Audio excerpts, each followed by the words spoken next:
Okay, fine. So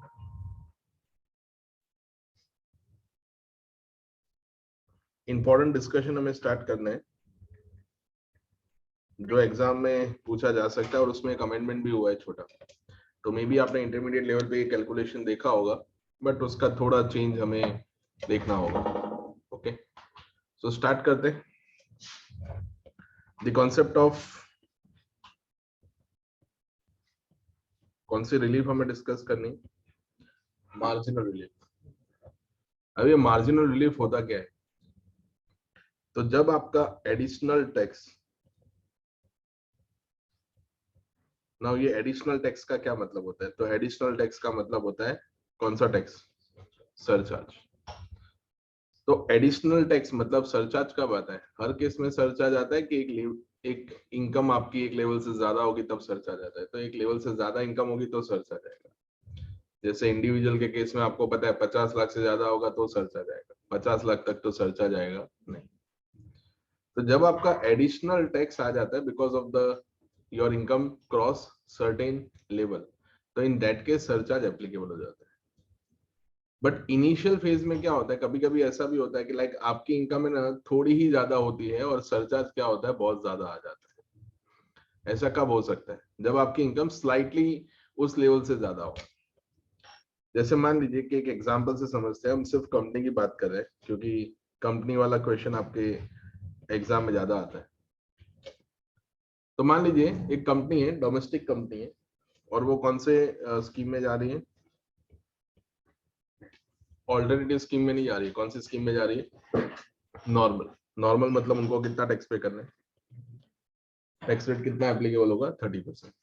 okay, तो सिर्फ for the example हम बात करते हैं, एक एक्स लिमिटेड कंपनी है, उनका इनकम 1 करोड़ 1 लाख रुपए, इतना उनका इनकम है। ये उनका कौन सा इनकम है? Net income. तो अभी आपको क्या फाइंड आउट करना है?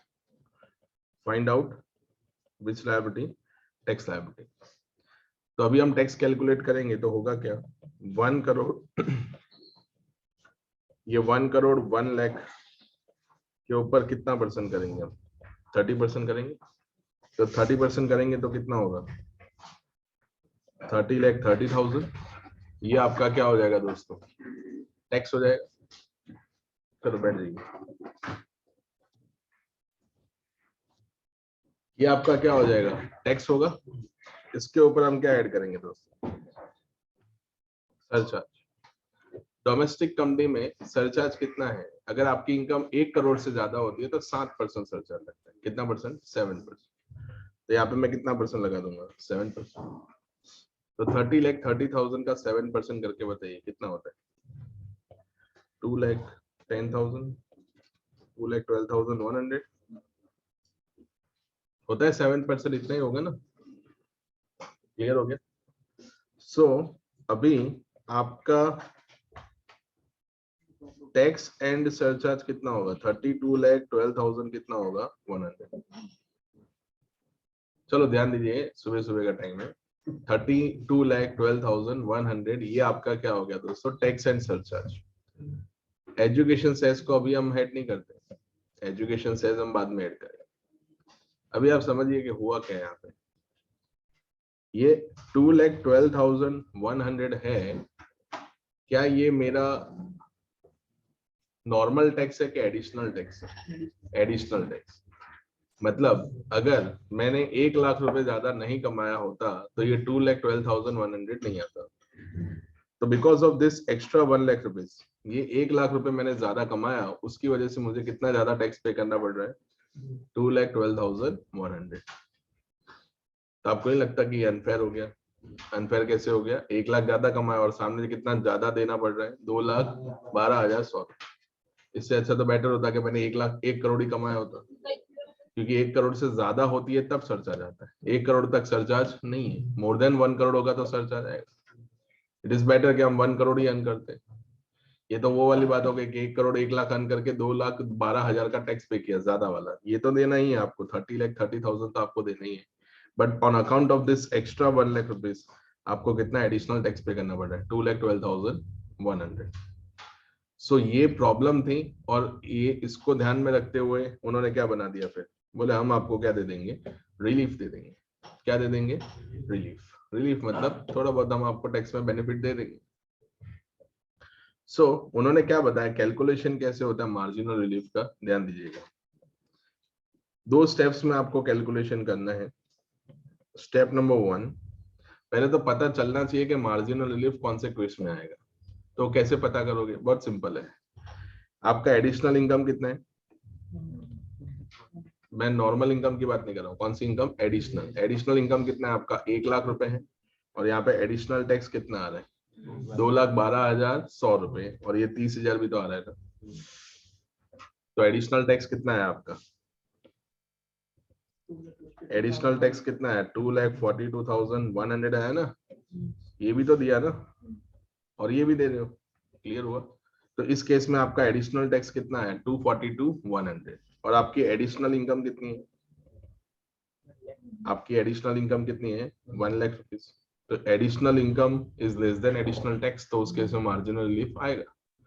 The moment when your additional income is more than additional tax, तो रिलीफ थोड़ी ना आएगा।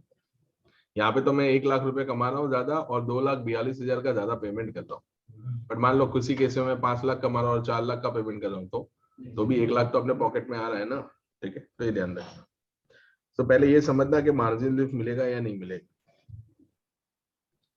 स्टेप नंबर 1, स्टेप नंबर 2, ध्यान दीजिएगा। स्टेप नंबर 1 में आपको क्या करना है, स्टेप नंबर 1 में आपको कैलकुलेशन करना है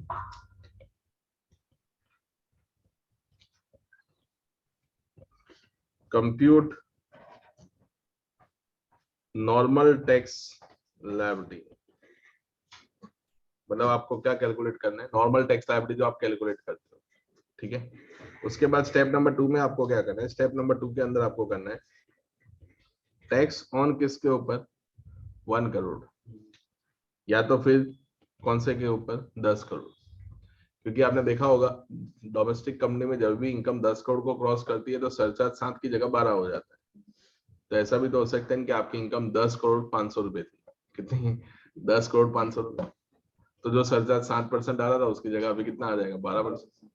बोले ये 500 रुपए वो एक्स्ट्रा 5% को कॉम्पनसेट ही नहीं कर रहे यार, समझ में आ रहा है, सिर्फ थोड़ा स्लाइड ज्यादा था और आपने सीधा रेट ही क्या कर दिया, बदल दिया ना। तो उस केस में थोड़ा बहुत हम आपको रिलीफ दे सकते हैं।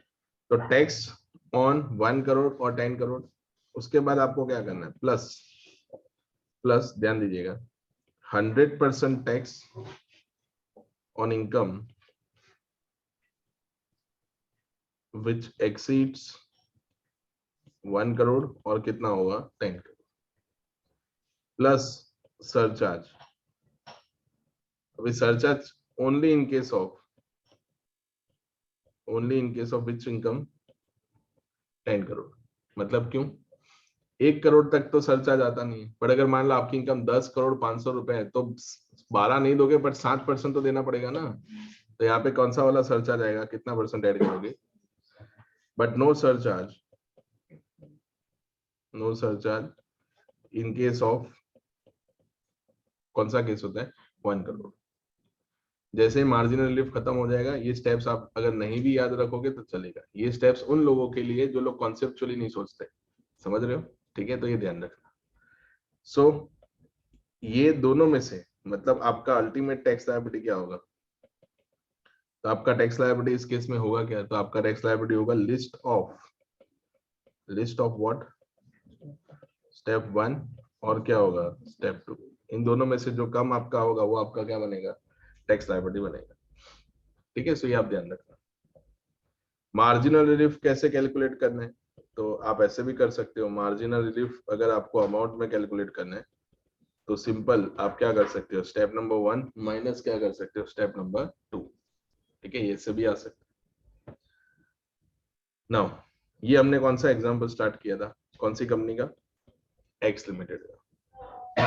तो हम बोल सकते हैं कि ये जो हमने कैलकुलेशन किया है ये एक वन काइंड ऑफ कौन सा स्टेप है,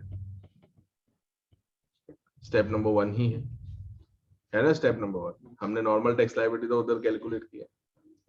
इन दोनों ही स्टेप में आपको क्या करना है, इन दोनों ही स्टेप में आपको क्या इग्नोर करना है, सेल्स इग्नोर करना है। सेल्स आपको कब ऐड करना है? बाद में ऐड करना है, जब आप इस तरह का कैलकुलेशन करते हो उसके बाद 4% सेल्स क्या करना है, ऐड करना है। सो हम ऐसा बोल सकते हैं कि ये हमने जो कैलकुलेशन किया वो स्टेप नंबर 1 ही है। अभी हम कैलकुलेट करते क्या, स्टेप 2। क्या निकालना है आपको? स्टेप 2 में क्या लिखा हुआ है? टैक्स ऑन किस पे निकालो? 1 करोड़। ये केस किसका है? 1 करोड़ का है ना, तो अब टैक्स किसके ऊपर कैलकुलेट करेंगे? 1 करोड़ में। तो कितना आएगा बेसिक टैक्स? कितना आएगा बेसिक टैक्स? आपका कितना आएगा? 30 टैक्स प्लस सरचार्ज तो आएगा नहीं ना, सरचार्ज तो नहीं आएगा क्योंकि 1 करोड़ तक तो वैसे भी नहीं आता। अगर सरचार्ज लगाना ही है तो रिलीफ कैसे देंगे? ठीक है, 100% टैक्स ऑन किसके ऊपर? जो इनकम कितने से ज्यादा है? 1 करोड़ से ज्यादा है। तो कितना दे देंगे हम? 1 लाख रुपए ज्यादा था ना, उसका कितना परसेंट दे देंगे? 100। तो यहाँ पे कितना हो जाएगा? 1 लाख। तो ये हो गया टोटल कितना? 31 लाख। अभी आपको इन दोनों फिगर को कंपेयर करना है। ये रहा 32,12,100 और ये रहा 31 लाख। तो क्या होगा आपका टैक्स लायबिलिटी फ्रेंड्स? तो आपका टैक्स लायबिलिटी इस केस में होगा 31 लाख प्लस इसके ऊपर हम क्या ऐड करेंगे? 4% सेस कितना होगा? 4% 1,24,000, 1,24,000. So your tax liability will be 32,24,000. ठीक है, अभी ये तो स्टेप्स में आपने किया। अभी लॉजिकली अगर इसको समझना है तो कैसे समझोगे? गवर्नमेंट ने क्या बोला कि या तो आप 2,12,100 रुपए दे दो या तो आप हमें 1 लाख रुपए दे दो। तो आप क्या देना पसंद करोगे? 2,12,100 देना पसंद करोगे या 1 लाख देना पसंद करोगे?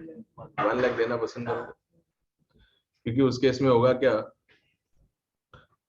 1 लाख रुपीज हम दे देंगे उनको तो हमें क्या हो जाएगा? ज्यादा बेनिफिशियल होगा ना, क्योंकि अदरवाइज हमें कितना पे करना पड़ेगा? 2,42,000, sorry 2,12,100 on account of surcharge. अभी एक और मेथड भी है। दूसरी मेथड क्या है? जिसको हम बोलते हैं इंक्रीमेंटल अप्रोच मेथड। अभी ये इनकम टैक्स वालों ने नहीं बनाई है, ठीक है, ये अपने लोगों ने बनाई है। ओके, तो एग्जाम में मत करिएगा इसको। आपने कितना ज्यादा पैसा कमाया? ज्यादा कितना कमाया? 1 लाख ज्यादा कमाया।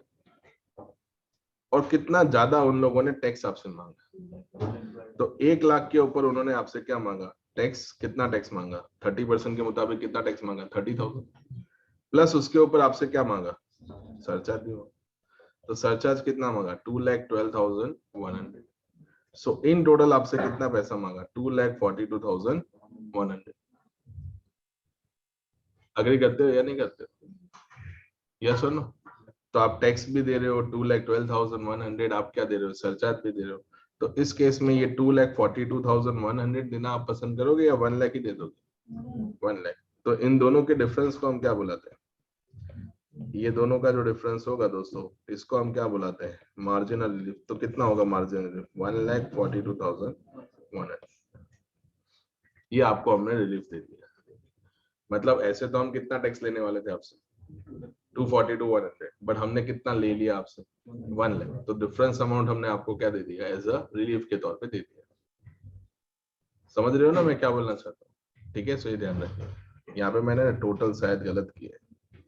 ये कितना है? 42,100। फिर अगर आपको ऐसे मार्जिन और रिलीफ निकालना है तो आप कैसे निकाल सकते हो? Step number 1 minus step number 2। क्या है स्टेप नंबर 2? मतलब स्टेप नंबर 1 कितना है? 32,42,100 एंड स्टेप नंबर 2 कितना है? 31 लाख। तो ये कितना आ जाएगा? 1,42,100। याद रहेगा? दोनों में आंसर क्या आना चाहिए? सेम। ये वाला अप्रोच से भी और ये वाला जो हमने कैलकुलेशन किया उससे भी आपका आंसर सेम आना चाहिए। क्लियर हो गया? कुछ ज्यादा टफ है नहीं इसमें, आपको करना क्या है? सीधा रिलीफ दे देना। क्लियर? अभी एक एग्जांपल हम और करते हैं, बट उसमें हम इनकम कौन सी अज्यूम करते हैं?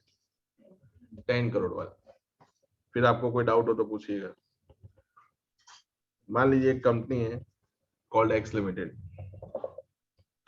उनके केस में इनकम कितना है, नेट इनकम कितना है, तो वो है 10 करोड़ 1 लाख। ठीक है, ये उनका इनकम है। तो अभी आपको इसमें क्या कैलकुलेशन करना है, टैक्स लायबिलिटी का कैलकुलेशन करना है। देखते हैं कि मार्जिनल रिलीफ आएगा या नहीं। सो अज्यूम करते हैं कि कौन सा वाला टैक्स है, 30%। सर एग्जाम में कुछ दे ही नहीं लिखा और हमें असेसमेंट ऑफ कंपनी का क्वेश्चन पूछा और टैक्स लायबिलिटी पूछा, और उन्होंने कहीं नहीं दिया है कि वो लोग 115 BAA में जा रहे हैं। BAB तो पॉसिबल नहीं है, क्योंकि जिस तरह की इंफॉर्मेशन देखी रखी है उसको ध्यान में रखते हुए वो BAB के लिए एलिजिबल नहीं है। तो BAA में भी नहीं जा रहा है, ऐसा कहीं लिखा नहीं है। तो बाय डिफॉल्ट आपको क्या अज्यूम करना है कि वो 30% में जा रहा है। ठीक है, सो क्या टैक्स लायबिलिटी होगा, 10 करोड़ 1 लाख का 30% करके कोई बताएगा कितना होगा? 3 करोड़ 30,000।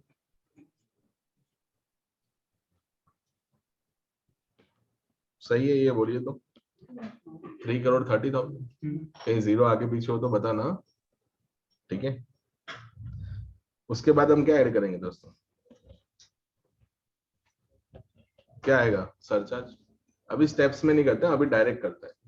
ठीक है ना, कितना परसेंट सरचार्ज आएगा, 12% ऑन किसके ऊपर, टैक्स के ऊपर। कितना होगा, 36,36,36,00,000।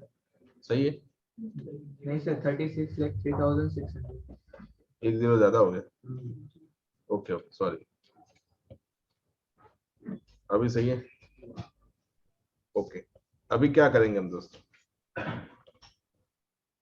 टैक्स एंड सरचार्ज इन दोनों का टोटल करते हैं, कितना आएगा, 3 करोड़ 36,33,600। ओके, अभी इधर से ही हम क्या माइनस करेंगे, इधर से ही हम क्या माइनस करेंगे, मार्जिनल रिलीफ। टेक्निकली तो ऐसे ही प्रेजेंट करना होता है। तो कौन सुलझा रहे, देखो तो। एक मिनट, एक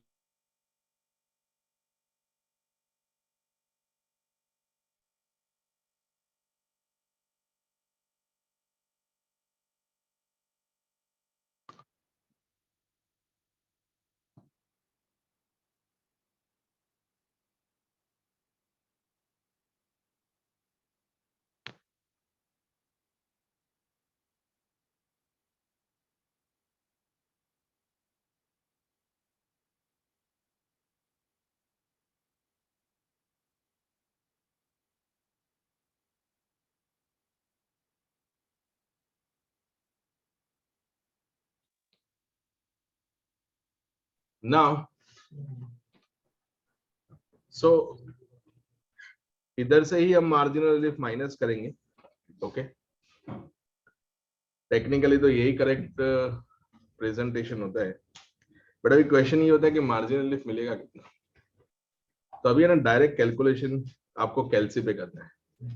ओके, अगर मान लो आपकी इनकम 10 करोड़ रुपए होती, सब लोग करिएगा, अगर आपकी इनकम 10 करोड़ रुपए होती तो कितना टैक्स आता, 30 लाख रुपीज, सॉरी 30% टैक्स आता। तो एक 10 करोड़ का 30% 3 करोड़ होगा, 3 करोड़ का 7% सरचार्ज आता ना, तो कितना आता, तो 21 लाख आता। 3 करोड़ 21 लाख रुपए आपका क्या आता, सर मतलब टोटल टैक्स आता, टैक्स प्लस सरचार्ज की मैं बात कर रहा हूँ। अभी आपकी इनकम स्लाइटली थोड़ी बढ़ गई, कितनी बढ़ गई यहाँ पे आप देख सकते हो, कितनी बढ़ी, 1 लाख रुपए बढ़ी ना आपकी इनकम। तो वो 1 लाख वजह से वो जो 21 लाख रुपए का सरचार्ज था वो किधर पहुंच गया, 36,03,600 पे पहुंच गया, प्लस ये 30,000 आपको और देना पड़ रहा है। ओके, तो इन टोटल तो आपको 36,33,600 पे करना पड़ रहा है या नहीं पे करना पड़ रहा है, on account of this extra 1 lakh rupees. समझ में आ गया ना। तो मैं ऐसा बोल सकता हूँ कि वो 1 लाख की वजह से आपको 36,33,600 पे करना पड़ रहा है, बट मैं ऐसा बोल सकता हूँ 21 लाख तो आपको वैसे भी देना था, तो वो 21 लाख माइनस करना पड़ेगा ना, क्योंकि 7% तो एनी हाउ लगने ही वाला था। तो 36,33,600 में से 21 लाख माइनस कर दो। 15,03,600 के आसपास का फिगर आएगा।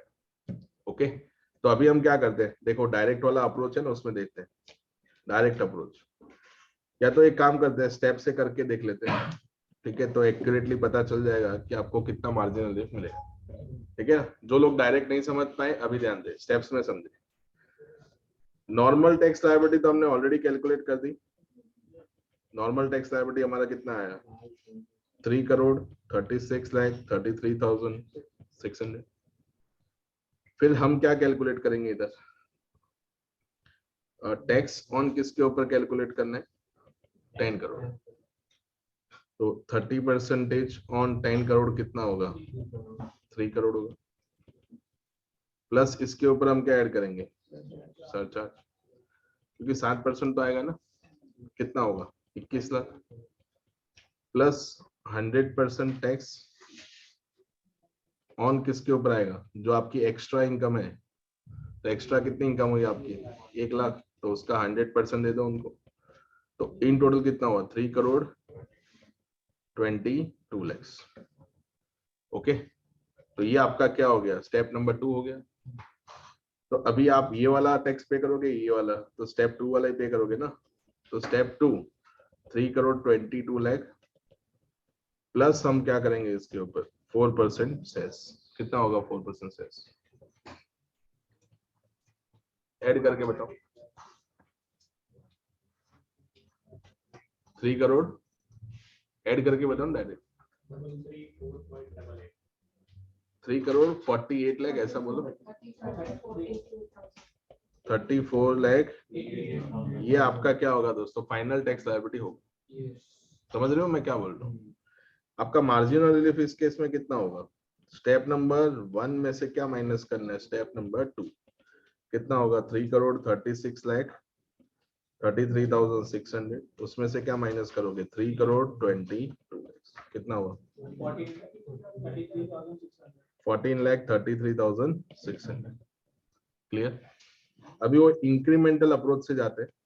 एडिशनल इनकम आपका कितना था एंड एडिशनल टैक्स कितना है, 1 लाख रुपए एडिशनल इनकम अर्न किया, उसकी वजह से कितना एडिशनल टैक्स आया, तो टैक्स आपका आया कितना 30,000, और सरचार्ज आपका कितना आया, तो आप बोलोगे सरचार्ज तो सर इधर कितना आया था 36,03,600, बट उसमें से वो 7% वाला सरचार्ज माइनस करना पड़ेगा ना, क्यों, क्योंकि वो तो आपको वैसे भी देना था।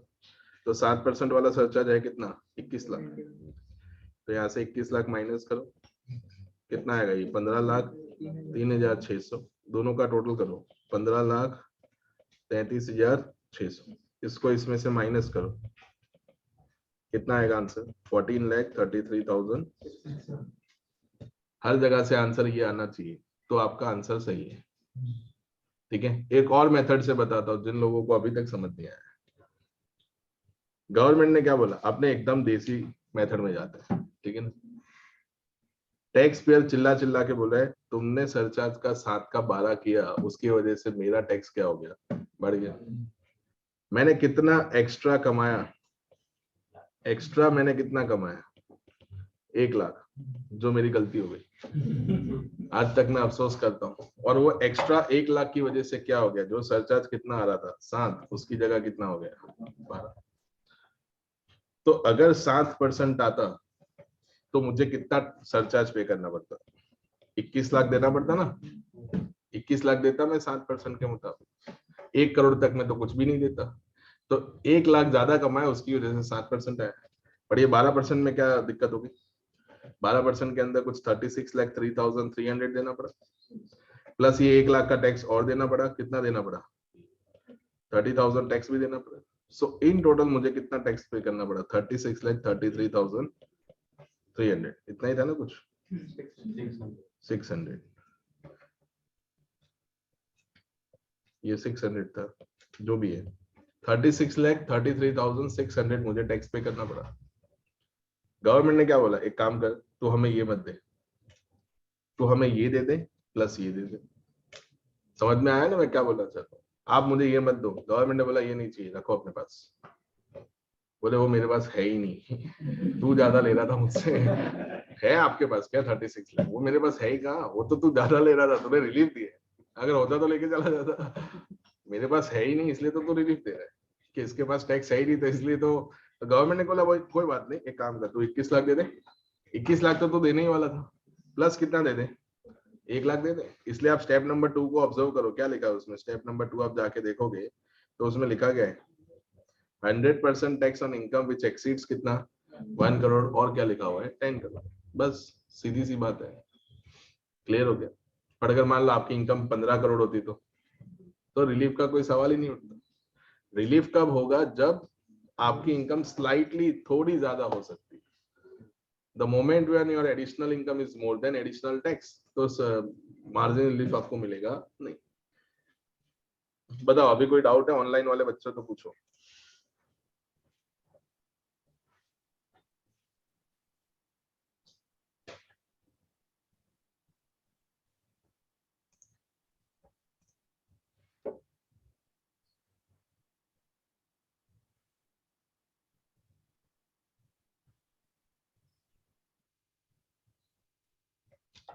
कोई डाउट नहीं?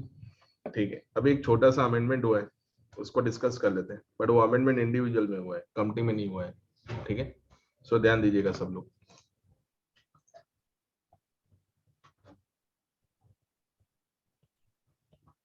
अभी तो इंडिविजुअल का भी क्वेश्चन आ ही सकता है। अभी आप सब लोगों को पता है इंडिविजुअल के केस में सरचार्ज क्या है, अलग है। ओके, ध्यान दीजिएगा कितना सरचार्ज है उनके केस में। अगर इनकम 50 लाख से ज्यादा हुई और 1 करोड़ से क्या हुआ कम, तो सरचार्ज कितना है 10%। जब भी मैं वर्ड इनकम बोलता हूँ मतलब कौन सी इनकम होती है, नेट इनकम। मतलब सारे एडजस्टमेंट होने के बाद, क्लबिंग सेट ऑफ होने के बाद, डिडक्शन अंडर चैप्टर 6 हो जाने के बाद, सब कुछ होने के बाद जो इनकम है उसकी बात चल रही है। ठीक है, क्लियर। इनिशियल पार्ट के अंदर जो हम डिस्कशन करेंगे उसमें हमारा ऑब्जेक्टिव नेट इनकम निकालना ही होगा। once we have completed the income calculation, then we will switch to the assessment part, then appeal, revision, settlement and something। ठीक है, वो आता रहेगा। फिर अभी 50 लाख से ज्यादा है पर 1 करोड़ से कम है तो 10% लगेगा। 1 करोड़ से ज्यादा है बट 2 करोड़ से कम है तो कितना सरचार्ज लगता है 15%। अगर आपकी इनकम 2 करोड़ से ज्यादा है, 5 करोड़ से कम है तो कितना लगता है 25। जैसे जैसे इनकम बढ़ेगी वैसे वैसे सरचार्ज भी क्या होगा, बढ़ता जाएगा। थप्पड़ की रेंज भी बढ़ेगी। ठीक है ना, अगर 5 करोड़ से ज्यादा हुआ तो बड़ा थप्पड़ आएगा, कितने का 37 का। तो किसी का मान लो 10 करोड़ का आईटीआर जा रहा है, मान लो राकेश 10 करोड़ का आईटीआर फाइल करता है, तो उस स्लैब तो भूल ही जाओ, तो सिर्फ बताने के लिए था कि 10 लाख तक 2.5 लाख तक कोई टैक्स नहीं। बोले राकेश बोले चाहिए भी नहीं, एक काम कर तू मेरे लिए नेगेटिव स्लैब स्टार्ट कर। 2.5 लाख तक कोई टैक्स नहीं, 2.5 से 5, 5%, 5 से 10, ये तो मतलब दिखाई नहीं दे रहा। 10 करोड़ में कितना होता है यार, 9 करोड़ 90 लाख पे तो इन शॉर्ट 30% आने ही वाला है ना। तो मेरे हिसाब से तो कंपनी से भी ज्यादा टैक्स रेट हो जाएगा उसका, क्योंकि 30% लेकर 37% लगा लो तो कितना हो जाएगा 40%, तो वैसे ही टैक्स हो गया ना। 30 का 37% प्लस करो कितना होता है, 40 को क्रॉस कर जाएगा, नियर टू 42% आएगा, आया ना 41 पॉइंट। तो आप तो कंपनी से भी बड़े क्या हो गए टैक्स पेयर। कंपनी तो कितना देती है 30, और उसमें भी अगर वो 115 BAA में चला गया होगा तो 22% ही देगा। सो ये सरचार्ज के रेट है। ओके, मतलब उनका मानना ये है कि इनकम का ज्यादा वेल्थ क्रिएशन नहीं होना चाहिए, डाइवर्सिफाइड भी होना चाहिए, इनकम पैरिटी रहनी चाहिए। ठीक है, कोई बात नहीं। तो कितना टैक्स पे करना है आपको 37%। अभी अमेंडमेंट क्या हुआ है, अब ध्यान देना। यहाँ पे मैंने कौन सी इनकम बोली है, नेट इनकम।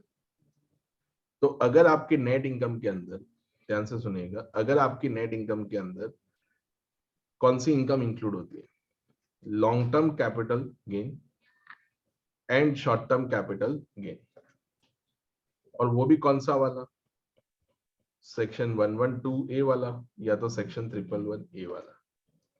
अभी ये 112A एंड 111A कौन से शेयर्स की बात करता है, तो वो बात करता है कौन से शेयर्स की बात करता है, लिस्टेड शेयर्स।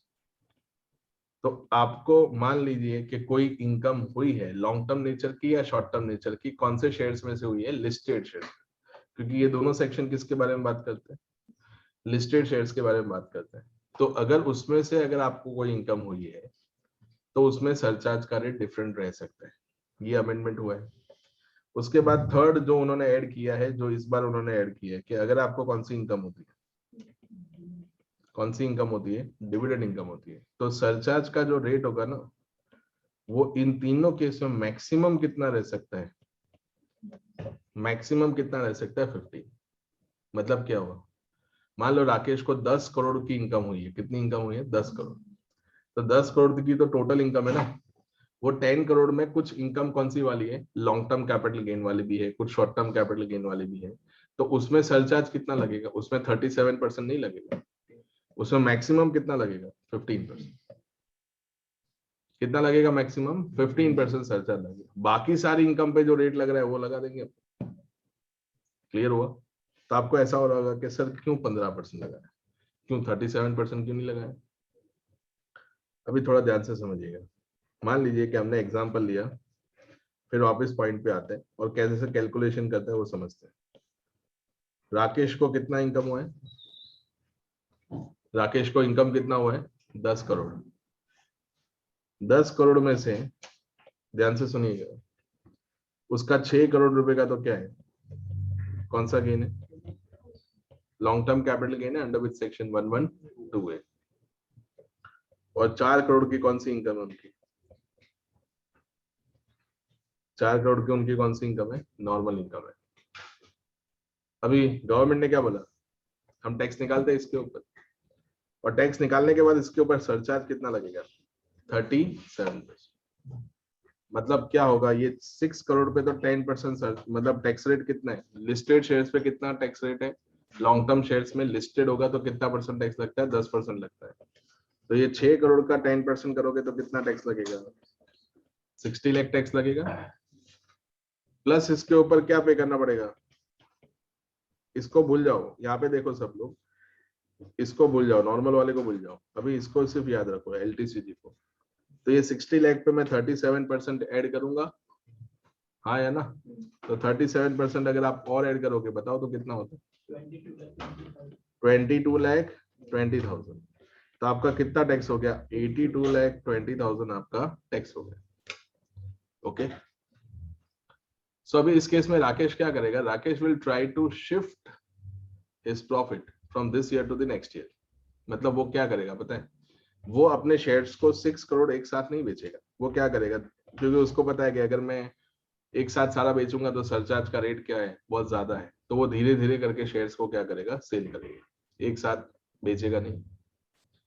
तो अगर सारे इन्वेस्टर्स ऐसा करने लगे तो मैं ऐसा बोल सकता हूँ शेयर मार्केट में लिक्विडिटी कम हो जाएगी, और लिक्विडिटी कम होगी तो शेयर मार्केट क्या हो जाएगा, बुल हो जाएगा ना। सेल ऑर्डर आ नहीं रहे, बाय ऑर्डर एक तरफ से आ रहे हैं। अभी 6 करोड़ बेचने के लिए भी तो कोई बायर बैठा होना चाहिए ना मार्केट के अंदर। तो इधर सेलिंग पोजीशन कोई है नहीं, वहां पे बाइंग पोजीशन बन रही है। तो वो क्या हो जाएगा, मार्केट एक रेंज में चला जाएगा और वो प्राइजेस क्या होगी, ऊपर ही रहेगी। तो गवर्नमेंट ने बोला ये तो यार दिक्कत वाली बात हो गई, तो एक काम करते हैं, हम सरचार्ज का रेट मैक्सिमम कितना कर देते हैं, 50। द वर्ड मैक्सिमम मतलब क्या, ज्यादा आता होगा तो 15, कम आता होगा तो 10। मतलब मान लो 10 आता है तो 10, नहीं आता है तो नहीं आता है। आगे समझ में, 25 आ रहा है तो कितना लगाएंगे हम, 15। 37 आ रहा है तो कितना लगाएंगे, 15। 15 आ रहा है तो 15। 10 आ रहा है तो 10 लगाओ, नहीं आ रहा है तो कुछ मत करो। आगे समझ में, ठीक है। सो ये ध्यान रखना। तो कौन सी इनकम मैंने बताई, कौन सी इनकम में, LTCG, फिर कौन सा वाला, STCG, और कौन सी वाली इनकम, डिविडेंड इनकम। इन सब में आपको क्या लगाना है, कितना सरचार्ज लगेगा, मैक्सिमम कितना लगेगा, 15%। याद रखना है ये लास्ट टाइम का भी अमेंडमेंट है, ठीक है। अभी प्रॉब्लम क्या है, चलिए लॉन्ग टर्म कैपिटल गेन में तो फिक्स पता है कि कितना टैक्स लगता है, 10%। शॉर्ट टर्म में भी पता है कि फिक्स कितना टैक्स लगता है, 15%। बट डिविडेंड में तो कौन सा इनकम, मतलब कौन सा टैक्स लगता है, स्लैब वाला। तभी है ना फंस जाओगे आप, ठीक है। कैसे फंसोगे वो मैं बताता हूँ, ठीक है। एग्जाम में पूछा नहीं है, दिसंबर 21 की एग्जाम में ना इंटर में पूछा ना फाइनल में पूछा, तो जून 22 में पूछने के पूरे चांसेस हैं। और आएगा किसका क्वेश्चन, इंडिविजुअल का, कंपनी का तो आएगा नहीं ना, कंपनी में तो सरचार्ज का रेट ही 12% है। यहाँ तो 15 क्यों किया, क्योंकि 37% पहुंच गया था, इसलिए हमने वापस उसको खींच के लाया 15 के पास। कंपनी में तो ऑलरेडी 60% लग रहा है ना, तो कंपनी को 15% थोड़ी ना देगा, वो तो जितना लग रहा है उतना ही देगा। तो ध्यान से सुनिएगा, अपने बात करते हैं। राकेश, उनकी इनकम है नेट इनकम, कितनी है नेट इनकम? 10 करोड़ रुपए। उसमें अलग अलग इनकम है, नॉर्मल इनकम है और कुछ कौन सी इनकम है, स्पेशल इनकम है। नॉर्मल में दो पार्ट है, एक उनकी कौन सी इनकम है, कॉस्ट अकाउंटेंट है तो प्रैक्टिस करते हैं, कौन सा इनकम है, प्रोफेशन इनकम है। जॉब करके तो 10 करोड़ नहीं कमा सकते ना, तो प्रोफेशन इनकम है। कितना प्रोफेशन में से कितना इनकम हुआ है, कितना इनकम हुआ है? 3 करोड़। एक काम करते इसको बढ़ा देते थोड़ा, कितना इनकम हुआ है? 5 करोड़ 20 लाख, कितना उनको इनकम हुआ है। और दूसरा कौन सी इनकम उनको हुई है, डिविडेंड इनकम, कितनी हुई है? 30 लाख, सॉरी, ठीक है। उसके बाद स्पेशल इनकम हुई है, बाकी के 4.5 करोड़ की स्पेशल इनकम है। उसमें लॉन्ग टर्म कैपिटल गेन उनको हुआ है, कौन सा वाला, 112A वाला। And short term capital gain हुआ है 111A वाला। लॉन्ग टर्म कैपिटल गेन उनको हुआ है कितना, 3 करोड़, ठीक है। और शॉर्ट टर्म कैपिटल गेन कितना हुआ है, 1 करोड़ 50 लाख। ओके, तो हो गया, सब मिला के 10 करोड़ हो गया उनका इनकम, ये उनका इनकम है, ठीक है। अभी आपको क्या फाइंड करना है, टैक्स लायबिलिटी। तो आपको लग रहा है बहुत सिंपल है टैक्स लायबिलिटी, क्या करना है, 5.5 करोड़ पे स्लैब लगा दो, 4.5 करोड़ के ऊपर वो लॉन्ग टर्म कैपिटल गेन है उस पर कितना लगा दो, 10%, और उसके ऊपर बाकी का 15% लगा दो। सिंपल तो है, क्या है। नाउ यहाँ पे देखिएगा सब लोग, कैलकुलेट करते हैं टैक्स लायबिलिटी, ठीक है। अभी पहले तो क्या होगा, नॉर्मल वाले पे नॉर्मल रेट आएगा, स्पेशल वाले पे कौन सा आएगा, स्पेशल। तो नॉर्मल पे नॉर्मल वाला कैलकुलेशन करते हैं। तो 5 करोड़ 50 लाख उनका नॉर्मल इनकम है, तो उसके ऊपर मैं ऐसा बोल सकता हूँ अप टू 10 लाख तक कितना आएगा, 1,12,500 आएगा। 2.5 लाख तक कोई टैक्स नहीं लगता, 2.5 से 5 कितना होगा, 12.5, 5 से 10, 5 लाख का कितना करना है, 20%। तो हो गया ना 1 लाख प्लस 1 लाख 12,500 हो गया।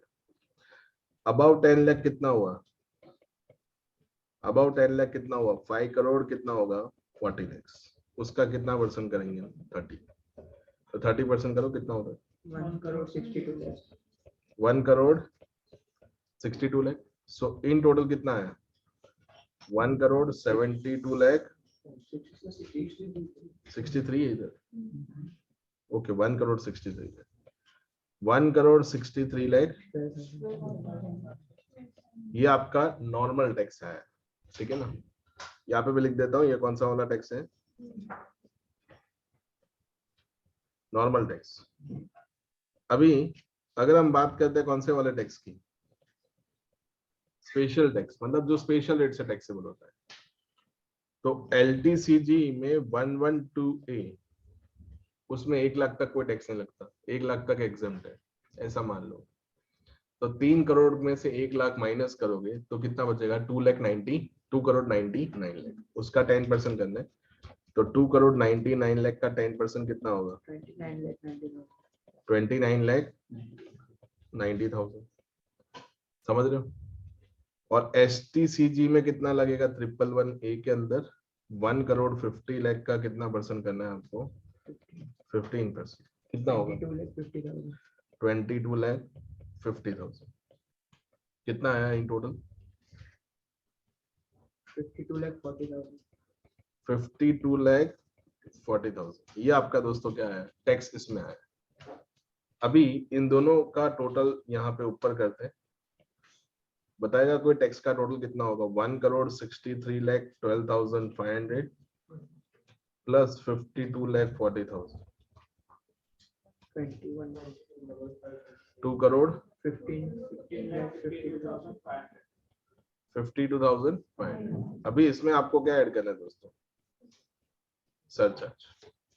तभी आप बोलोगे सरचार्ज सीधा कितना ऐड कर दो? 37। 37 नहीं हो पाएगा। ये दोनों इनकम है ना, ये वाली LTCD 112A वाली और कौन सी SCCD 111A वाली, ठीक है। इस पे कितना सरचार्ज आप मैक्सिमम लगा सकते हैं? कितना लगा सकते हैं मैक्सिमम? 15% सरचार्ज लगेगा। तो इन दोनों का टैक्स है कितना? 52 लाख कितना है? 40,000। तो इन दोनों में कितना लगेगा? 15% सरचार्ज मैक्सिमम लगेगा। तभी हम क्या करेंगे, इधर दो पार्ट करने पड़ेंगे ना इसको। दो पार्ट में क्या करेंगे, ध्यान देना सब। और ये सेकंड पार्ट जो होगा ना, उसमें भी दो पार्ट करने पड़ेंगे। ये नॉर्मल पार्ट है और ये वाला कौन सा पार्ट है? स्पेशल। ऐसा रखते हैं अपने, नॉर्मल वाले को बाद में करते हैं। सेकंड पार्ट के अंदर 111A प्लस कौन सा वाला? 112 है। समझ में आ रहा है ना? कैलकुलेशन कर लिया, मतलब बहुत बड़ा आपने काम कर दिया। 111A और कौन सा वाला? 112A वाला। उसमें कितना टैक्स है? 52 लाख कितना है दोस्तों? 40,000। इस पे मैक्सिमम सरचार्ज कितना आएगा? 15%। तो बताओ कितना होता है 15%? 7,86,000। ये हो गया सरचार्ज आपका। अभी दिक्कत कहाँ आएगी? डिविडेंड। डिविडेंड पे भी आपको कितना लगाना है? At the rate of 15%। बताओ कैसे लगा है डिविडेंड में? कैसे 15% लगा? डिविडेंड का जो टैक्स आया 30 लाख पे, वो तो इसमें नहीं इंक्लूड है। 1,63,12,500 में इंक्लूड है ना। तो उसको कैसे अलग करो वहां से?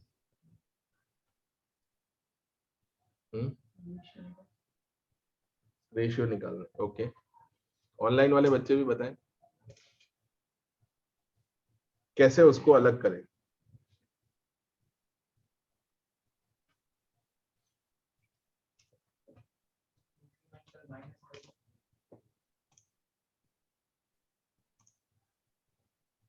प्रोपोर्शनेटली। बट प्रोपोर्शनेटली भी बताओ, प्रोपोर्शनेट कितना? प्रोपोर्शनेटली इंक्रीमेंटल कैसे, क्या माइनस करो इंक्रीमेंटल?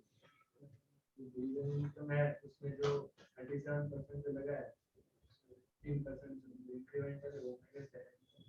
37% मैंने कहा लगाया? अभी तक लगाया ही तो कहा है।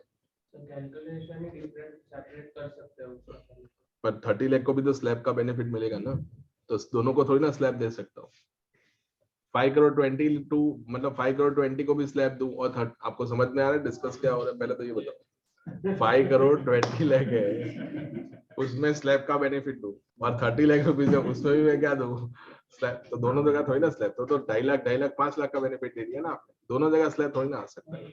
इसको नॉर्मल को मिल चुका होगा ना 10 लाख, तो उसको ऐसा थोड़ी होता है। नहीं, आप ऐसा बोल रहे हो कि फीफो मेथड लगा दो ना। बोल रहा हूँ, मैं ऐसे बोल रहा हूँ कि नॉर्मल टैक्स है ना, जो नॉर्मल इनकम वो पहले मिलेगा। नहीं, दोनों नॉर्मल ही है ना बेटा। यहाँ पे जो प्रोफेशनल इनकम और डिविडेंड इनकम है, वो दोनों कौन सी इनकम है? Normal income. समझे आप? तो आप इसमें फीफो नहीं लगा सकते कि पहले प्रोफेशन वाले को जाने दो, क्योंकि पहले पीजीबी भी आता है, डिविडेंड तो IFRS का पार्ट है। ओके, थोड़ा सही था, थोड़ा और ऐड किया होता तो करेक्ट हो जाता। 1,63,12,500 को 52:3 के रेशियो में ले लो। बढ़िया है, बहुत बढ़िया।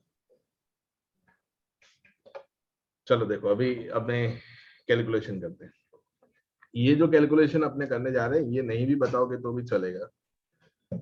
अभी ये 30 लाख रुपीस पे कितना टैक्स आया वो पता करना है, तो वो आप कैसे पता कर सकते हो? ये बहुत सिंपल है दोस्तों। ये 1,63,12,500 जो है, ये आपने कितनी अमाउंट पे कैलकुलेट किया? कितनी अमाउंट पे कैलकुलेट किया? तो मैं कुछ ऐसा कर सकता हूँ, 1,63,12,500 divided by 5 crore 50 lakh multiply by 30 lakh. कर सकते हैं कि नहीं कर सकते? या तो आप बताओ कितना परसेंटेज है इधर? परसेंटेज बताओ कितना है? मल्टीप्लाई बाय 100 करके बताओ।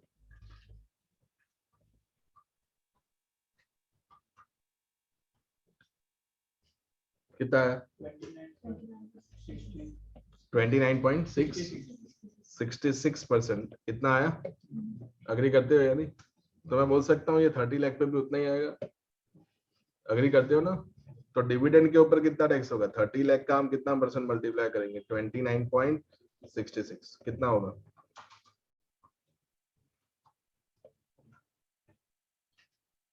$8,89,800। तो इतना टैक्स किस पे लगा होगा? डिविडेंड पे लगा होगा ना? हाँ है ना? तो अभी हम क्या करेंगे? ये वाला जो सेकंड पार्ट हम कर रहे थे, कितना करेंगे हम? 8 लाख आपने बताया ना, 89,800 का 15% करके बताओ। 1,33,470। अग्री करते हो? ये किसका हो गया? देखो पहले किसका किया हमने? इसका किया, STCG और LTCG वाला। अभी हमने किसका वाला किया? नॉर्मल वाले का।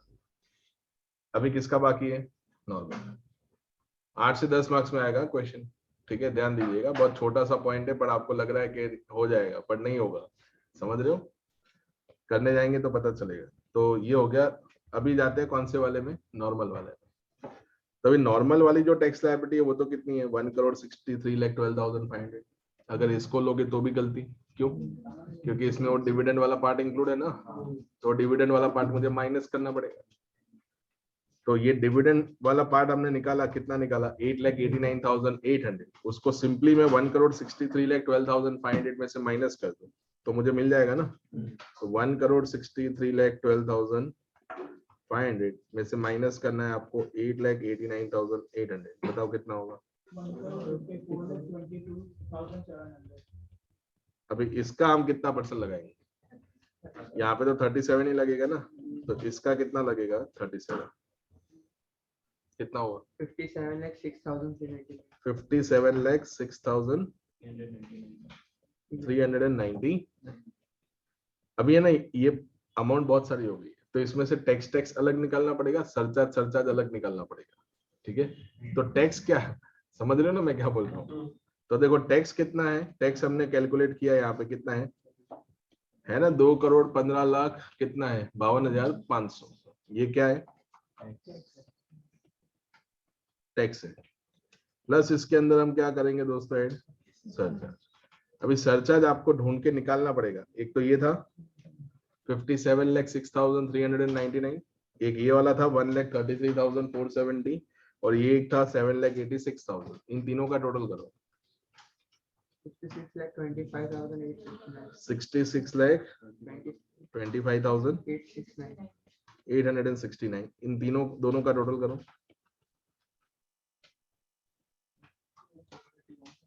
2,81,78,369 प्लस 4% सेस ऐड करके बताओ। 2,93,05,503।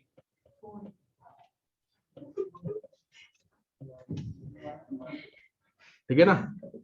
आपने लास्ट में राउंड ऑफ कर दिया 500, तो 3 और 4 वाले के बीच का झगड़ा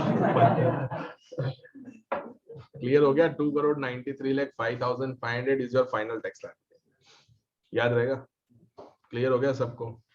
ठीक है, तो ध्यान रहे, सरचार्ज का कैलकुलेशन ऐसे देखने में इजी लगता है, बट जब कैलकुलेट करने जाते हैं तब क्या लगेगा? टफ लगेगा, क्योंकि उसका कैलकुलेशन लंबा होगा। यहाँ पे कॉन्सेप्चुअल मिस्टेक होने के चांसेस नहीं है, यहाँ पे मैथमेटिकल मिस्टेक होने के पूरे चांसेस। तो उस चीज का खास ध्यान है। हमने कुछ नहीं किया है, हमने सिर्फ इतना किया है कि जो 3 इनकम होती है, इन case of individual and HUF की बात कर रहे हैं, उनके केस में 3 इनकम कौन सी वाली? LTCG, STCG, मतलब दोनों ही केस में लिस्टेड शेयर्स होंगे, एंड थर्ड डिविडेंड वाला उन्होंने लास्ट टाइम ऐड किया, ठीक है? तो उसके अंदर सरचार्ज का रेट मैक्सिमम कितना रह सकता है? 50। इतना याद रखना। बट अभी क्या कैलकुलेशन जब करने जाते हैं तब सेपरेट करना है, क्योंकि डिविडेंड इनकम भी स्लैब से जाती है और बाकी की जो इनकम नॉर्मल वाली होगी वो भी स्लैब से जाएगी। 112A और 111A में तो इतनी दिक्कत नहीं आई ना, क्योंकि उसका तो टैक्स अलग से कैलकुलेट करके दिया हुआ था, आपको सीधा उस पर कितना लगाना है? 50। बट डिविडेंड इनकम में दिक्कत आई कि उसमें आपको पता नहीं था कि उसका 30 लाख पे कितना टैक्स है। तो for that you have to make sure कि हमने जो टोटल टैक्स निकाला डिवाइड बाय कितनी इनकम पे निकाला। मल्टीप्लाई बाय डिविडेंड इनकम कर लो, तो आपको मिल जाएगा ना वो एवरेज टैक्स। ओके, सो ये ध्यान रखिए। ऑनलाइन वाले बच्चों को कोई डाउट हो और आप लोगों को भी कोई डाउट हो तो पूछ लो, अदरवाइज हम आगे बढ़ते हैं। कर लोगे ना घर पे जाके क्वेश्चन कर लेते, ठीक है ना। यहाँ पे तो मैं अगर करने दूंगा तो अपने जून की जगह दिसंबर में एग्जाम देना पड़ेगा, अदरवाइज खत्म ही नहीं होगा डीटी। कोई डाउट ऑनलाइन वाले बच्चों हो तो पूछ लो।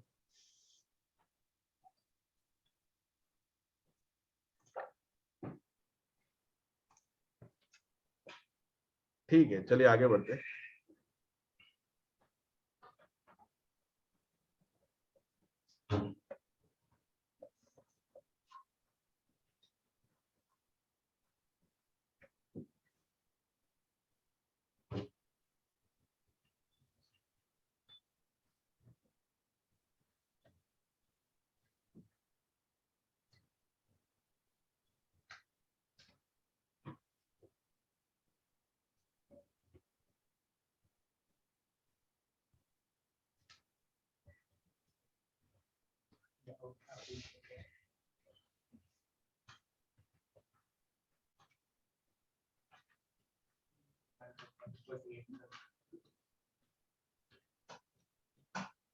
नाउ पेज नंबर 15 में बिल्कुल बॉटम में ये अमेंडमेंट दे रखा है। The amendment made by the ordinance provide the following relief from the enhanced surcharge to individual HUF, EOP and किसकी बात चल रही है? कंपनी में कैलकुलेशन करके मत आ जाना, कंपनी में ऑलरेडी सरचार्ज कितना है, लिमिटेड ही है। ये तो इंडिविजुअल में वो कुछ ज्यादा इमोशनल हो गए थे और 37 तक पहुंच गए, तो उन्होंने बोला वापस किस में लाओ, 15 पे लाओ। अभी मान लो कोई प्योर इन्वेस्टर होगा, कुछ काम करता ही नहीं है, प्रोफेशन भी नहीं है, जॉब भी नहीं है, सुबह उठा ट्रेड किया, शाम को स्क्वायर ऑफ किया, निकल गए। F&O नहीं, सीधा कैश बाइंग ही होता है, और छोटा मोटा बाइंग नहीं, 50 लाख करोड़ सीधा। फोन आया, किसी ने बोला कि ले लो, आपने ले लिया, 10% बढ़ गया, स्क्वायर ऑफ करके निकल गए। कुछ जगह पे लॉन्ग टर्म भी आप चलते हो, समझ में आ रहा है। कुछ ऑपरेटर शेयर्स लिए हुए आपने, ऑपरेटर मतलब जो ऐसे फंडामेंटल्स पे नहीं चलते, कुछ लोग चलाते हैं उसको वो 50 पैसे का शेयर हो गया, 2 रुपए का हो गया, 3, वो ऑपरेटर शेयर्स होते हैं। जैसे यस बैंक सुना होगा, तो yes bank is operator share, ठीक है ना। 10 रुपए में लिया, 11 रुपए में निकाल दिया, आपको लगा 1 रुपए क्या लेने का, पर कोई लोग लेते हैं 10-10 लाख क्वांटिटी लेते हैं, वो ऑपरेटर शेयर होता है। जो ऑपरेटर के साथ बैठा होता है वो कमाता है, जो नहीं बैठा होता है अपने जैसे लोग, वो 11 पे लेता है, 10 पे बेचता है। ऑपरेटर के साथ बैठा होता है, वो 10 में लेके 11 पे बेचता है। तो अभी क्योंकि जो बेचने वाला होगा उसके लिए बायर तो होना चाहिए ना, तो चलो उन सब में नहीं जाते अपने, क्योंकि कंपनी के अंदर तो ऑलरेडी क्या रेट है, लिमिटेड सरचार्ज का रेट है ना। इंडिविजुअल में वो लोग, मैंने बताया प्योर इन्वेस्टर होगा, 10 करोड़ की, मतलब राकेश की 10 करोड़ की पूरी 10 करोड़ कौन सी income, long term capital gain, short term capital gain and dividend. Rakesh बोल रहे इतना ऊपर वाले की कृपा है, मैं क्यों जॉब करूं, मैं क्यों प्रैक्टिस स्टार्ट करूं। समझ में है, लोग मेरे यहाँ पे प्रैक्टिस करने के लिए आते, सीखने के लिए आते, बोले क्या करते हो सर, 10 करोड़ रुपए आपने कमा लिया, तो उसके केस में तो सरचार्ज कितना लगेगा, 37 थोड़ी ना लगेगा, कितना लगाएंगे, 50। अभी राकेश झुंझुन वाला होगा तो उसको तो कौन सी इनकम होगी, समझे ना आप, उसको तो कौन सा इनकम होगा, उसको तो ये वाला इनकम ही होगा ना, long term capital gain, short term capital gain. उसके बाद थोड़ी ना कोई कंसल्टेंसी होगी, कंसल्टेंसी इनकम कहीं न्यूज में गया या फिर किसी न्यूज में आर्टिकल लिख के दिया तो उसका कुछ दे दिया उसको, वो राकेश ने बोला ये छुट्टा पैसा हम नहीं लेते, 1.5-2 लाख रुपए इंटरव्यू का दे दिया, बोले रख तेरे पास, ठीक है ना। तो वो तो सीधा ऐसे बोलेगा, ज्यादा बोला ट्रेड मार दूंगा, ठीक है, तेरी कंपनी का शेयर गिरा दूंगा, वो तो ऐसे ही बात करेगा ना यार। चलिए अपने बात कर रहे थे, तो अगर प्योर इन्वेस्टर होगा तो उसको तो यही वाली इनकम होने वाली है, तो उन्होंने बोला सरचार्ज करेट आपके केस में मैक्सिमम कितना होगा, क्योंकि बहुत बड़े जो इन्वेस्टर्स होते हैं और बहुत बड़े होंगे वो लोग तो अपनी पोजीशन को स्क्वायर ऑफ ही नहीं करेंगे, बोले मैं तो बैठा रहूंगा, समझ में आ रहा है ना, मैं ऊपर से वो तो और माल उठाएगा, बोले आने दो मेरे पास बहुत पैसा पड़ा है, तो उधर से स्क्वायर ऑफ होगा नहीं, और वो तो और बाइंग पोजीशन बनाएगा, तो मार्केट तो और क्या होगा, ठीक है। तो वो नेचुरल, मतलब नेचुरली जो होना चाहिए वो नहीं हो पाएगा, तो बिकॉज ऑफ टैक्स ये सब चीजें हो सकती है, क्योंकि बहुत हैवी टैक्स है इसलिए। दूसरी कंट्रीज में आप जाओगे ना तो लिस्टेड शेयर्स पे तो कुछ टैक्स नहीं लगता है। इंडिया एक ऐसी लौती कंट्री है जिसमें लिस्टेड शेयर्स पे क्या लगता है, 2018 से पहले नहीं लगता था, 2018 से ही उन्होंने क्या किया है, लिस्टेड शेयर्स में लॉन्ग टर्म पे लगाना चार्ज किया। शॉर्ट टर्म पे तो सब जगह लगता है हर कंट्री में। सो देखते हैं क्या लिखा हुआ है इधर। No matter how high total income level of assessee, the surcharge on capital gain under section 111A 112A shall not exceed 15%। जब आपके पास मटेरियल आ जाए तो आप यहाँ पे लिख देना including which income, including which income, dividend income. Surcharge will भी कितना लगेगा, 10% on tax on capital gain under section 111A and 112A where total income 50 lakh से ज्यादा होती है बट 1 करोड़ से क्या होती है। मैंने क्या वर्ड यूज किया था कि मैक्सिमम कितना लगता है 50, बट अगर मान लो 10% लग रहा है तो फिर थोड़ी ना 15 लगाएंगे, फिर तो 10% ही लगाएंगे। तो यहाँ पे वही लिखा हुआ है, द रिमेनिंग टोटल इनकम पे कितना लगेगा 10। सरचार्ज विल बी 15% अगर आपकी इनकम 1 करोड़ से ज्यादा हो पर 2 करोड़ से क्या होती है कम। पर अगर मान लो आपकी इनकम 2 करोड़ से ज्यादा हुई पर 5 करोड़ से कम है तो ऐसे तो सरचार्ज 25 लगना चाहिए। बट उन्होंने क्या बोला कि जो शॉर्ट टर्म कैपिटल गेन और लॉन्ग टर्म है उस पर 25 नहीं लगेगा, उस पर कितना लगेगा 15%। क्लियर, तो ध्यान रखना। उसके बाद surcharge will be 15% on capital gain under 111A and 112A where the total income including such capital gain exceeds 2 crore. Surcharge on tax remaining total income will be कितना लिखा हुआ है 15%। ये इंटरेस्टिंग है, देखिएगा सब लोग। आपकी नॉर्मल इनकम कितनी है, इंडिविजुअल की बात करो, नॉर्मल इनकम कितनी है 1 करोड़ 20 लाख। कौन सी इनकम है आपकी, सैलरी इनकम। अपने बात करते हैं किसका, कौन है प्रज्ञेश, कितना इनकम है उसका 1 करोड़ 20 लाख। जॉब करते हैं, कॉस्ट अकाउंटेंट है, 1 करोड़ 20 लाख रुपए उनकी सैलरी। 10 साल पहले उन्होंने एक कंपनी के शेयर्स लिए थे। कौन सी कंपनी के शेयर्स लिए थे, टीसीएस। बहुत हैवी क्वांटिटी बाई की। कितनी क्वांटिटी बाई की हुई है, कितनी, 5 लाख शेयर्स लिए थे, ठीक है ना। कितने शेयर्स लिए थे 5 लाख। 2 बार शेबी वाले घर पे आके गए, बोले इतना पैसा कहां से लाया तुमने, ठीक है। 5 लाख शेयर्स है उसके पास। कितने में बाई किया था, 600 रुपीज में बाई किया था। अभी आज के दिन मान लो कौन सा है आज, 30/12/2021। उसने बोला कि ये सारे शेयर्स बेच देते हैं आज, मतलब कितना 3600 रुपए के आसपास टीसीएस अभी चल रहा है, 3600 या 3800 मुझे नहीं पता, पर इतना कुछ रेंज है उसका।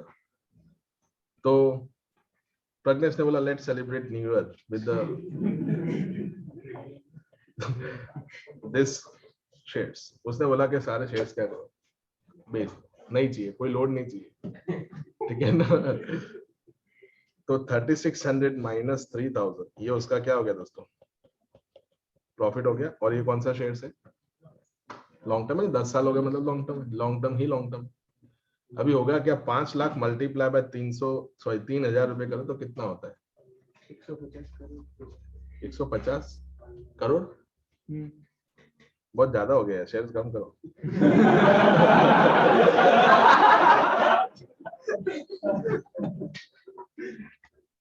कितना हो गया 150 करोड़ के 15 करोड़ हुआ ना अभी, कितना हो गया 15 करोड़ का कौन सा हो गया लॉन्ग टर्म कैपिटल। कौन से वाला सेक्शन का, ध्यान से सुनना, अंडर सेक्शन 112। तो कितना गेन हुआ 15 करोड़ का।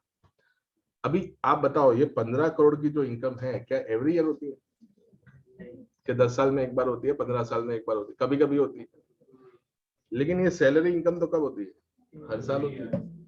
अभी इस साल इनकी टोटल इनकम कितनी होगी दोस्तों, 1 करोड़ 20 लाख प्लस 15 करोड़ और ऐड मैं करता हूं तो उसकी इनकम कितनी हो जाएगी 16 करोड़ 20 लाख। अभी वो 37% लगेगा सरचार्ज। बाद में उन्होंने बोला कि इस पे कितना लगाएंगे, इस पे कितना लगाएंगे 15, और ये 37 किस पे लगेगा 1 करोड़ 20 लाख। प्रज्ञेश बोले ये गलत कर रहे हो आप उस पे तो 15% लगा रहे हो। अभी मान लो वो इनकम नहीं होती तो मेरा सरचार्ज कितना होता, अगर वो इनकम नहीं होती तो मेरा सरचार्ज तो 15 ही रहता ना। तो अभी आपको सरचार्ज कितना लगाना चाहिए? 15 ही लगाना चाहिए, फिर आप 37 नहीं कर सकते। समझ में आ रहा है मैं बोल क्या रहा हूँ? 37 आप तभी कर सकते हो जब मेरी अदर इनकम 5 करोड़ से क्या हो, समझ रहे हो? देखो नहीं समझ में आए तो पूछ लेना, ठीक है ना? मैं ऐसा बोल रहा हूँ, मेरी इनकम ऑलरेडी 5 करोड़ से कम, मतलब 2 करोड़ से कम, तो मेरा सरचार्ज तो वैसे भी क्या था, मैं तो बेचारा 15% पे करता रहा। अभी एकदम से लॉन्ग टर्म कैपिटल आके टोटल इनकम में बैठ गया और आपने सीधा सरचार्ज कितना कर दिया? 37। ऐसा थोड़ी होता है, समझ में आ रहा है ना? नॉर्मली तो 15% में सरचार्ज देता था, तो अभी भी मैं कितना दूंगा? ये तो ये वाली बात होगी ना कि वो लॉन्ग टर्म कैपिटल गेन आया और उसने आपकी सरचार्ज को 37 कर दिया और खुद 15% पे करके निकल गया। ऐसा थोड़ी होता है, जो हो रहा था वही होने देना है ना पहले। तो मान लो आपकी इनकम यहाँ पे, मान लो सैलरी इनकम उसकी 4 करोड़ 20 लाख, तो फिर 25% सरचार्ज आएगा, क्योंकि 2 से 5 में रेंज में कितना है? 25। मान लो कि उसकी इनकम 7 करोड़ 20 लाख होती तो फिर 30। ऐसे भी गवर्नमेंट, ऐसे भी तुम 37 तो दे ही रहे, तो अभी भी 37 ही देना पड़ेगा ना। मतलब long term capital gain include करने से पहले या short term capital gain include करने से पहले या डिविडेंड इनकम इंक्लूड करने से पहले जो भी आप कर रहे थे, जितना भी रेट आपके ऊपर आ रहा था, वही रेट क्या होगा? एप्लीकेबल होगा। तो ये लाइन में वही लिखा हुआ है। नहीं समझ में आया तो कोई दिक्कत नहीं है, नीचे क्वेश्चन आ रहा है उसमें समझ में आ जाएगा। तो यहाँ पे देखो नंबर 5 पढ़ना, जिन लोगों को नहीं समझ में आया वो वापस से सुने। Where total income without considering the capital gain under 111A and 112A exceeds कितना होता है? 2 करोड़, but not 5 करोड़। ठीक है, तो मतलब ये क्या बोल रहा है? Where total income without मतलब इन दोनों को ऐड किए बिना, अगर वो किसके बीच में होता है? 2 से 5 के बीच में होता है, तो सरचार्ज का रेट उस इनकम पे कितना रहेगा? 25। समझ रहे हो मैं क्या बोल रहा हूँ? और बाकी की इनकम पे कितना लगेगा? 15%। क्लियर हो गया? बहुत सिंपल है। अगर मान लो आपकी income without that 112A and 111A inclusion is your more than 5 crore, then surcharge कितना लगेगा? 37। And remaining long term capital gain पे कितना लगेगा? 50।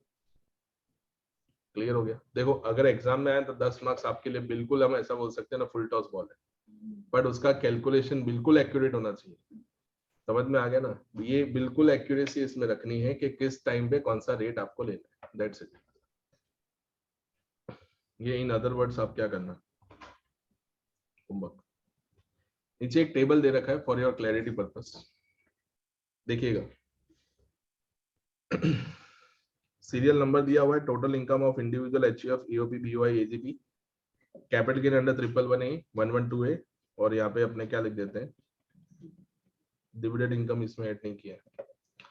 Total income of individual, surcharge applicable on capital gain under section 111A and 112A, surcharge applicable on total income other than क्या लिखा हुआ है? Capital gain. तो कितना है आपका कैपिटल गेन इनकम? कितना है, सॉरी नॉर्मल इनकम कितना है? 20, और यहाँ पे कितना है? 25। अभी देखो आगे बढ़ने से पहले एक केस हमसे छूट गया डिस्कस करना, वो मैं बता देता हूँ।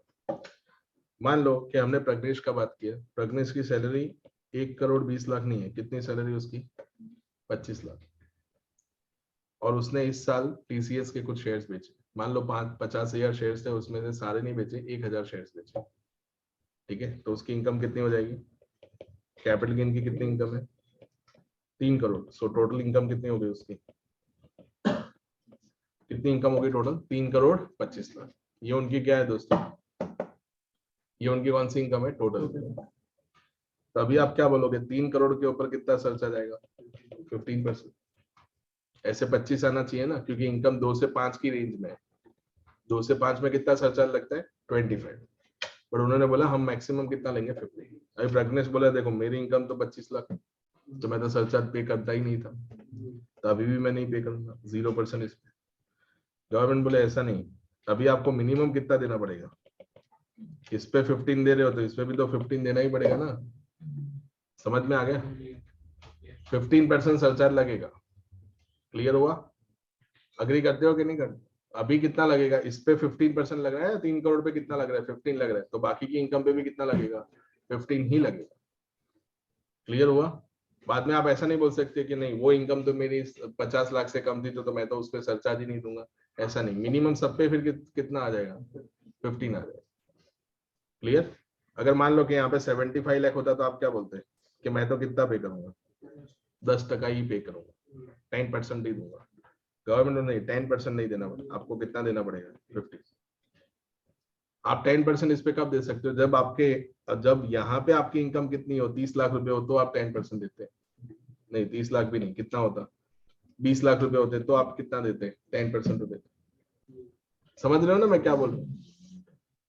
ठीक है, तो ध्यान रखिए। अभी देखो केस डिस्कस कर रहे हैं हम लोग। इसमें तो दोस्तों कोई सरचार्ज आएगा नहीं ना, क्योंकि यहाँ पे तो इसकी टोटल इनकम ही कितनी है, यहाँ पे तो उसकी टोटल इनकम ही 45 है। तो देखो यहाँ पे नील नील, यहाँ पे देखना इंटरेस्टिंग है, 45 है एंड यहाँ पे कितना है 50, तो कितना हो गया टोटल इनकम 95।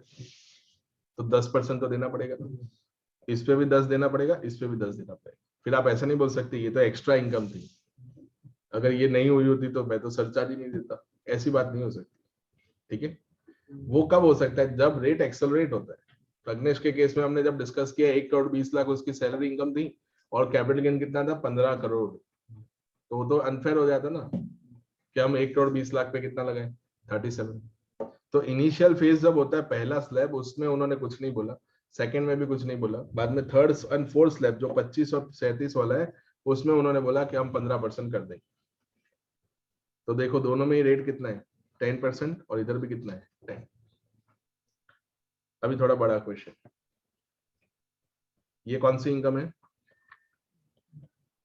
कौन सी इनकम है? ये नॉर्मल। ये कौन सी वाली है? STCG plus LTCG.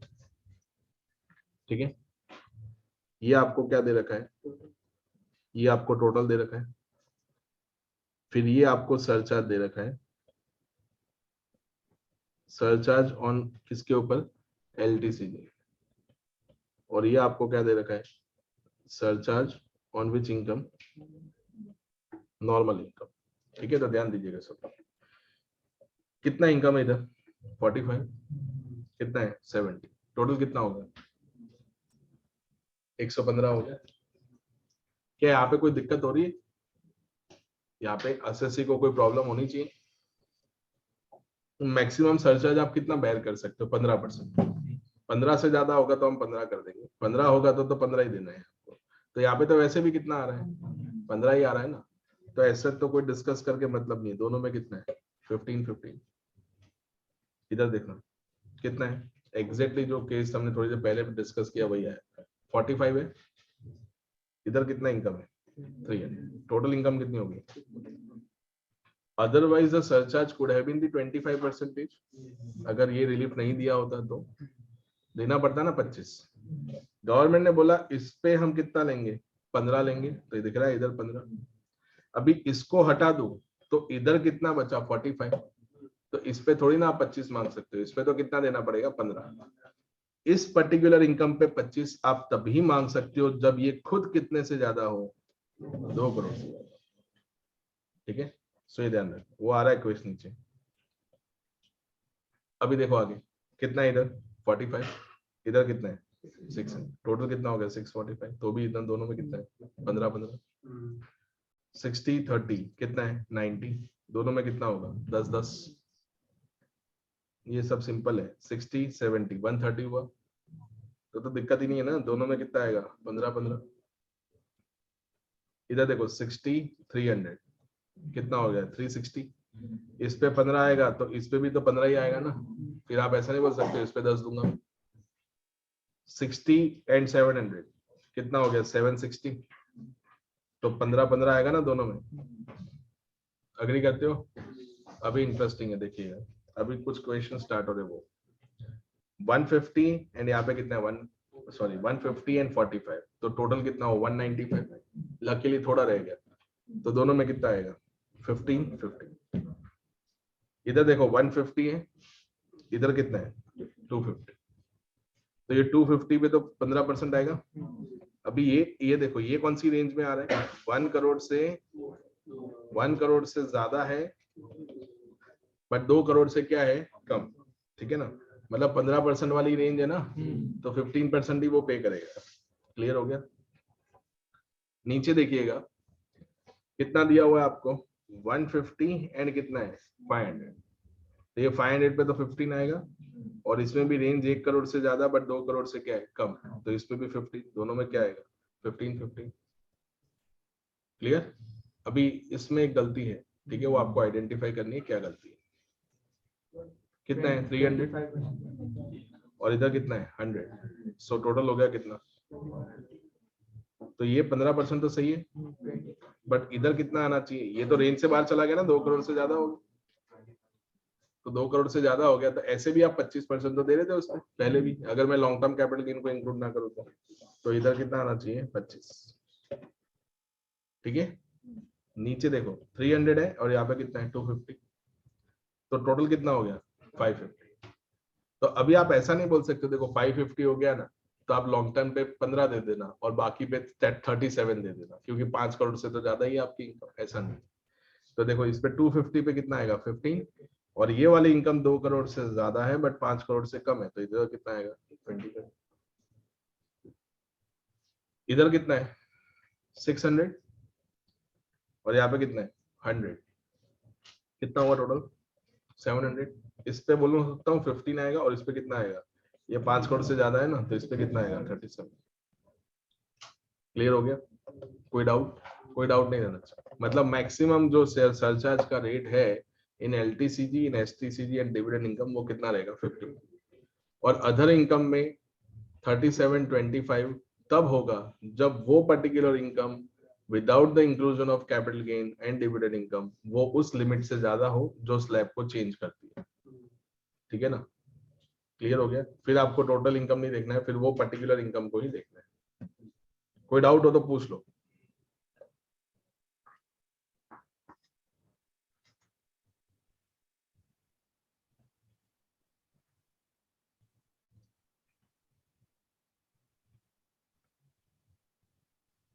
Any doubts online वाले स्टूडेंट्स?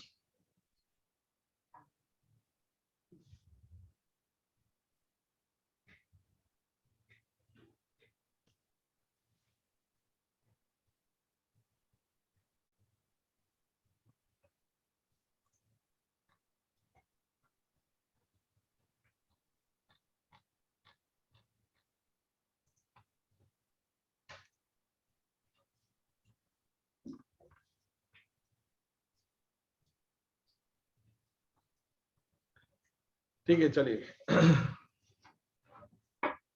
यहाँ पे हमारा मार्जिन रिलीफ का डिस्कशन एंड जो स्पेसिफिक कैलकुलेशन जो टैक्स का है वो होता है खत्म।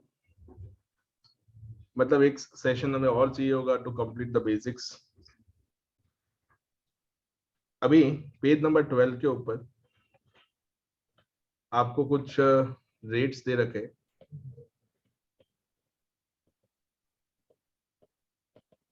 ये कौन से रेट्स हैं? Special rates. मतलब ये जो रेट है वो नॉर्मल वाले नहीं है, स्पेशल रेट में यहाँ पे टैक्सेबल होगा। सारे सेक्शन तो हम नहीं करेंगे क्योंकि ये सारे सेक्शंस वापस उस चैप्टर में रिपीट होंगे जिस चैप्टर से ये सेक्शन रिलेट होता है। ठीक है, ट्राई करते हैं। कुछ इंटरनेशनल टैक्सेशन की भी रेट्स है, लाइक नॉन रेजिडेंट के केस में क्या टैक्स रेट रहेगा। ठीक है, सो कुछ जो सिलेक्टेड सेक्शंस है उसको मैं टिक कर देता हूँ। ठीक है, जो उसको हम डिस्कस करते हुए जाते हैं। सबसे पहला आपको दिया हुआ है 111E। अगर लिस्टेड शेयर्स होते हैं, कौन से शेयर्स होते हैं आपके पास? लिस्टेड शेयर्स, और उसमें से आपको कौन सा गेन होता है? शॉर्ट टर्म कैपिटल गेन होता है। तो उस पर कितना परसेंट मतलब टैक्स होता है? 15%। टैक्स रेट कितना है? 15। 112 ए नहीं है, 112 है लॉन्ग टर्म कैपिटल गेन। उस पर कितना टैक्स रेट है? 20%। उसमें डबल स्टार किया हुआ है, कुछ जगह पे वो रेट 10% भी होता है। जैसे आप इंडेक्सेशन का बेनिफिट ना लो तो 10%, इंडेक्सेशन का बेनिफिट लो तो 20%। वो जब कैपिटल गेन आएगा तब बताऊंगा मैं। फिर यहाँ पे दे रखा है 112A। उसमें क्या लिखा हुआ है? Long term capital gain in excess of कितना दिया हुआ है? 1 लाख। कितना लगेगा इधर? 10%। ये तो आप लोग को थोड़ी देर पहले ही मैंने बताया। ठीक है, उसमें कुछ हमने नया नहीं सीखा। उसके बाद 115A को हम बाद में करेंगे। मैंने आपको क्या बताया था? 115 आपके सिलेबस का सबसे बड़ा क्या है? एक सेक्शन का रेंज है अगर उसको किसी ने पार कर लिया मतलब बहुत अच्छा डीटी का पेपर जाने वाला है, ठीक है ना। 115 इज द की, ठीक है। वो 30-35 मार्क्स का टफ पेपर आता है ना, उसमें से 10-15 मार्क्स का तो किसमें से होता है, 115 में से ही होता है, ठीक है। 2-3 सेक्शन और है,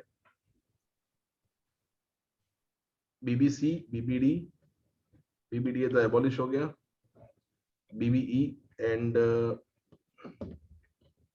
बीबीजी, ये हमें डिस्कस करना है, ठीक है।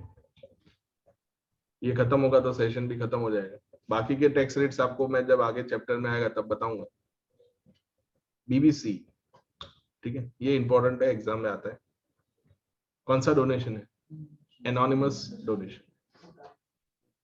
ये होता क्या है, एनोनिमस डोनेशन क्या होता है, तो सबसे पहले तो ये ध्यान रखिए, यहाँ पे देखिएगा सब लोग,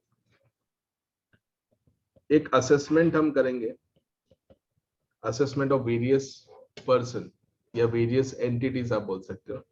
उसमें एक चैप्टर है कॉल्ड असेसमेंट ऑफ क्या, ट्रस्ट। तो असेसमेंट ऑफ ट्रस्ट जब होता है ना, तो ट्रस्ट का ऑब्जेक्टिव बिजनेस का तो होता ही, तो उसका जो कैलकुलेशन होगा ना वो काफी ट्रेडिशनल मेथड से होता है। तो ट्रस्ट की मेन इनकम क्या होती है, ट्रस्ट को मेन इनकम कहां से होती है, डोनेशन। डोनेशन प्लस उनकी क्या होगी, कौन सी इनकम होगी, अदर इनकम होगी। तो ये हो गया आपका टोटल, क्या हो गया टोटल, आपका क्या हो गया, सोर्स हो गया। क्या हो गया आपका टोटल सोर्स, मतलब आपको 5 करोड़ का डोनेशन मिला और ट्रस्ट की कुछ प्रॉपर्टी थी वो हमने रेंट पे दे रखी है, तो उसमें से 20-25 लाख का रेंट मिल गया। तो टोटल हमारे पास इस साल में कितना पैसा आया है, 5 करोड़ 25 लाख। तो ये आपके लिए क्या हो गया, टोटल सोर्स हो गया। उसके बाद हमें क्या करना है दोस्तों, अभी आपने पीजीवीपी देखा होगा इंटर में, तो हम क्या करते हैं, सेल्स देखते हैं, सेल्स में से फिर क्या करते हैं, कुछ टैक्सेबल इनकम होती है वो प्लस करते हैं, कुछ एक्सपेंसेस हैं वो माइनस करते हैं, वो भी वैसे ही एक्सपेंसेस माइनस करते हैं जो अलाउेबल होते हैं। उसमें 10 बातें हैं। इसमें इनकम टैक्स वालों ने बोला 2 ही एडजस्टमेंट आपको करना है। उन्होंने बोला कि आपके पास जितना भी टोटल सोर्स आता है, मतलब जितना भी टोटल फंड आपके पास आता है, उसमें से 15% का आप सबसे पहले क्या कर दो, क्या कर दो, अक्यूमुलेशन। अक्यूमुलेशन, इसको अगर टेक्निकल टर्म्स में कहो तो अकाउंट्स के अंदर इसको क्या कहा जाता है, आप क्या क्रिएट कर दो, रिजर्व। और ये 15% आप अक्यूमुलेट कर दो और इसको कहां पे लगा दो, सिक्योरिटीज में इन्वेस्ट कर दो। बट वो सिक्योरिटीज क्या होनी चाहिए, रिस्क फ्री। ऐसा नहीं कि आपने किसी का ऑप्शन उठा लिया एक ही दिन में 50% साफ। ट्रस्टी बोले या तो इस पर या तो उस पर, आज कुछ हो जाए तूफान। तो आपको कहाँ पे इन्वेस्ट करना है, उसको रिस्क में। क्योंकि ये 15% खर्चा नहीं है, ये 15% आप क्या रहे हो, ये क्या कर रहे हो, अक्यूमुलेशन। ऐसा हो सकता है ना कि कुछ साल, मतलब कुछ 1-2 साल में डोनेशन कम आया, तो सरवाइव तो करना पड़ेगा ना। तो सरवाइव करने के लिए 15% में से पैसा फिर क्या करेंगे, विड्रॉ करोगे। So the objective of the this 15% is accumulation, just in case अगर कोई शॉर्टेज होता है फंड की, तो हम इसमें से पैसा क्या कर सकते हैं, यूज कर सकते हैं। अभी अभी आपके पास 100 रुपए आए थे, उसमें से 15% तो आपने क्या कर दिया, अक्यूमुलेट कर दिया। बचा कितना आपके पास, बचा कितना आपके पास, 85। ये 85 में से आपको ट्रस्ट के सारे खर्चे करने हैं। मतलब जो भी आपका ट्रस्ट का ऑब्जेक्टिव है, लाइक एजुकेशन ट्रस्ट होगा तो वो एजुकेशन के पीछे करेगा, हॉस्पिटल ट्रस्ट होगा तो हॉस्पिटल के पीछे करेगा, ठीक है ना। योगा का होगा या फिर वाइल्ड लाइफ रिलेटेड होगा या फिर रिलीफ टू पुअर वाला होगा, जो भी होगा आपका ट्रस्ट, उसका जो भी खर्चा होता है वो आपको माइनस करना है। उसमें से क्या करना है, उसको भी लेस करना है, जिसको क्या कहा जाता है, एप्लीकेशन ऑफ क्या क्या फंड्स। तो 100 रुपए आए, उसमें से 15% तो अक्यूमुलेट कर दिया, बाकी का बैलेंस कितना बढ़ा, 85। मान लो 85 में से आपने 72 लाख का ही खर्चा किया, तो फिर भी कितना बचा आपके पास, 13 लाख। तो ये 13 लाख क्या हो जाता है आपका, 13 लाख आपका कौन सा इनकम हो जाता है, टैक्सेबल। और इस पे कौन सा रेट लगता है, इस पे रेट कौन सा लगता है दोस्तों, स्लैब लगता है। क्लियर हो गया। लेकिन अभी बात करते हैं ये डोनेशन की। ये डोनेशन में क्या होता है, डोनेशन आपको कितने टाइप के मिल सकते हैं? देखिएगा सब लोग, 2 टाइप के डोनेशन होते हैं, ठीक है।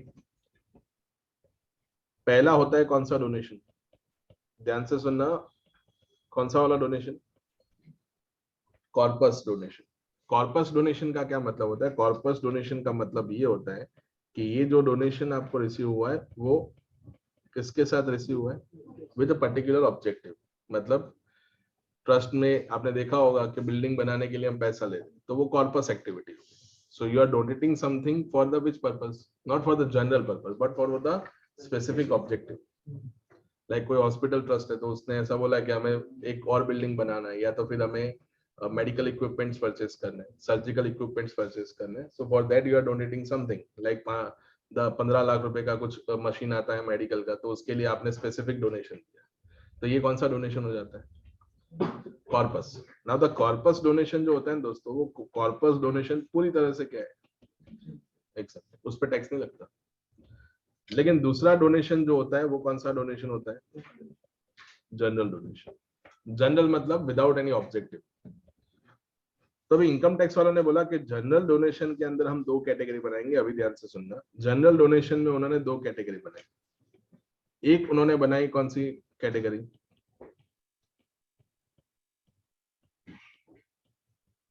कौन सी वाली कैटेगरी, नॉन एनोनिमस। और दूसरा वाला उन्होंने कैटेगरी बनाया anonymous donation. Now what do you mean by anonymous donation? तो ये ध्यान रखना, मैं सुन लो। एनोनिमस डोनेशन का मतलब ये होता है name and address of donor क्या है, नॉट अवेलेबल। मतलब जो पैसा हमें देके गया उसका अता पता लापता है, हमारे पास उसका कोई अता पता नहीं, उसका पैन कार्ड नंबर भी हमारे पास नहीं। समझ में आ रहा है? तो नॉन एनोनिमस में क्या होगा, नॉन एनोनिमस में क्या होगा, नेम एंड एड्रेस क्या होगा हमारे पास, अवेलेबल हो। मतलब हम जो डोनर है उसको ट्रेस कर सकते हैं, हाँ है ना। अभी तो डोनेशन आप देते हो तो उसमें भी पैन कार्ड नंबर देना होता है। आपने वो इंटर में सेक्शन किया होगा ATG, donation to charitable institution, किया होगा ना।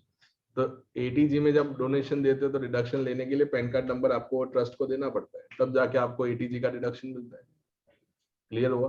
तो नॉन एनोनिमस डोनेशन होगा तो कोई प्रॉब्लम नहीं है, बट अगर कौन सा डोनेशन होगा, एनोनिमस डोनेशन, तो कौन सा सेक्शन एप्लीकेबल हो जाएगा, जो अभी थोड़ी देर पहले मैंने बताया, कौन सा, सेक्शन 115 BBC। और उसके अंदर ट्रस्ट को कितना % टैक्स देना पड़ेगा, स्लैब से नहीं पे करना है, कितना % टैक्स देना है, 30% टैक्स देना है। क्लियर हो गया? तो क्यों सर 30% दिया, क्यों स्लैब नहीं लगाया? इसलिए नहीं लगाया ना क्योंकि जो डोनर पैसा देके गया उसके पास ब्लैक का पड़ा होगा, इसलिए तो उसने दिया होगा। अगर उसके पास व्हाइट का पड़ा होता तो वो चेक से पेमेंट नहीं करता। आ गया समझ में? ठीक है ना।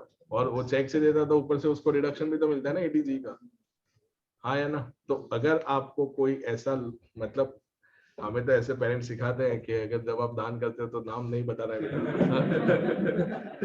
जब आप दान करते हो तो दाएं हाथ से दान कर रहे हो तो बाएं हाथ को पता नहीं होना चाहिए। ऐसा मुझे तो सिखाया है, आपको भी सिखाया ही होगा, या तो आपने कहीं ना कहीं तो ऐसा सुना होगा कि जब दान करते हो तो नाम आपको डिस्क्लोज नहीं करते, क्योंकि वो जो दान देने के पीछे का जो फोर्स आपके लिए काम करेगा ना, वो थोड़ा क्या हो जाएगा, वो भ्रमित हो जाएगा। इसलिए जब आप दान करते हो तब तो आपको अपना नाम बताना नहीं। एक हद तक सही भी है, मैं कहा कुछ बोल रहा, बट टैक्स के एंगल से उन्होंने क्या कहा, इनकम टैक्स वाले ने बोला उनको दिया हमें क्यों छोड़ा। हम भी तो चैरिटेबल इंस्टीट्यूशन ही है, उनको दे रहे हो, इससे अच्छा हमें ही दे दो। हम भी तो किसके लिए यूज करते हैं, देश के विकास के लिए तो यूज करते हैं। आप उनको दे रहे हो तो आप, मतलब ये तो गलत बात है ना। ठीक है, तो कोई बहुत बड़ा ऐसे होता है ना, आपने देखा होगा काफी रिलीजियस ट्रस्ट में नहीं होता ये एप्लीकेबल। ये ट्रस्ट की हम बात कर रहे हैं, ये एनोनिमस डोनेशन मतलब सेक्शन, ध्यान से सुनना, चैप्टर आएगा तब बात वापस से करेंगे इसके बारे में। Section 115 BBC not applicable accept in case of which trust, religious trust. मतलब ये सिर्फ सेक्शन 115 BBC जो होता है वो सिर्फ और सिर्फ कौन से ट्रस्ट में एप्लीकेबल होता है, चैरिटेबल ट्रस्ट। याद रहेगा ना। उसके केस में चैरिटेबल ट्रस्ट में ही एप्लीकेबल होता है, रिलीजियस ट्रस्ट में नहीं होता। रिलीजियस ट्रस्ट में 90% एनोनिमस डोनेशन आता है, दान पात्र आगे होता है, कोई भी डाल के चला गया 500 1000 रुपए, पंडित जी बोले हमें क्या पता कि कौन डाल के गया, हम थोड़ी ना ऐसा बोले कि 500 का नोट जब डालते तो चिट्ठी लगा के फिर डाल रहे थे, कैसा लगेगा चिट्ठी डाल के ना। और मान लो किसी ने 10 रुपए में चिट्ठी डाल दी तो पंडित जी फोन करेंगे इतने क्या बुरे दिन आगे तेरे, एक काम कर तो 10 डाल के क्या मैं तुझे 100 देता हूँ, देख लेके जा। आ गया समझ में? तो ऐसे चिट्ठी तो नहीं डाल सकते आप। तो रिलीजियस ट्रस्ट के अंदर चलो चलो कंट्रोल योरसेल्फ, चैरिटेबल ट्रस्ट में ही 115 बीबीसी एप्लीकेबल हो। और कितना टैक्स लगेगा?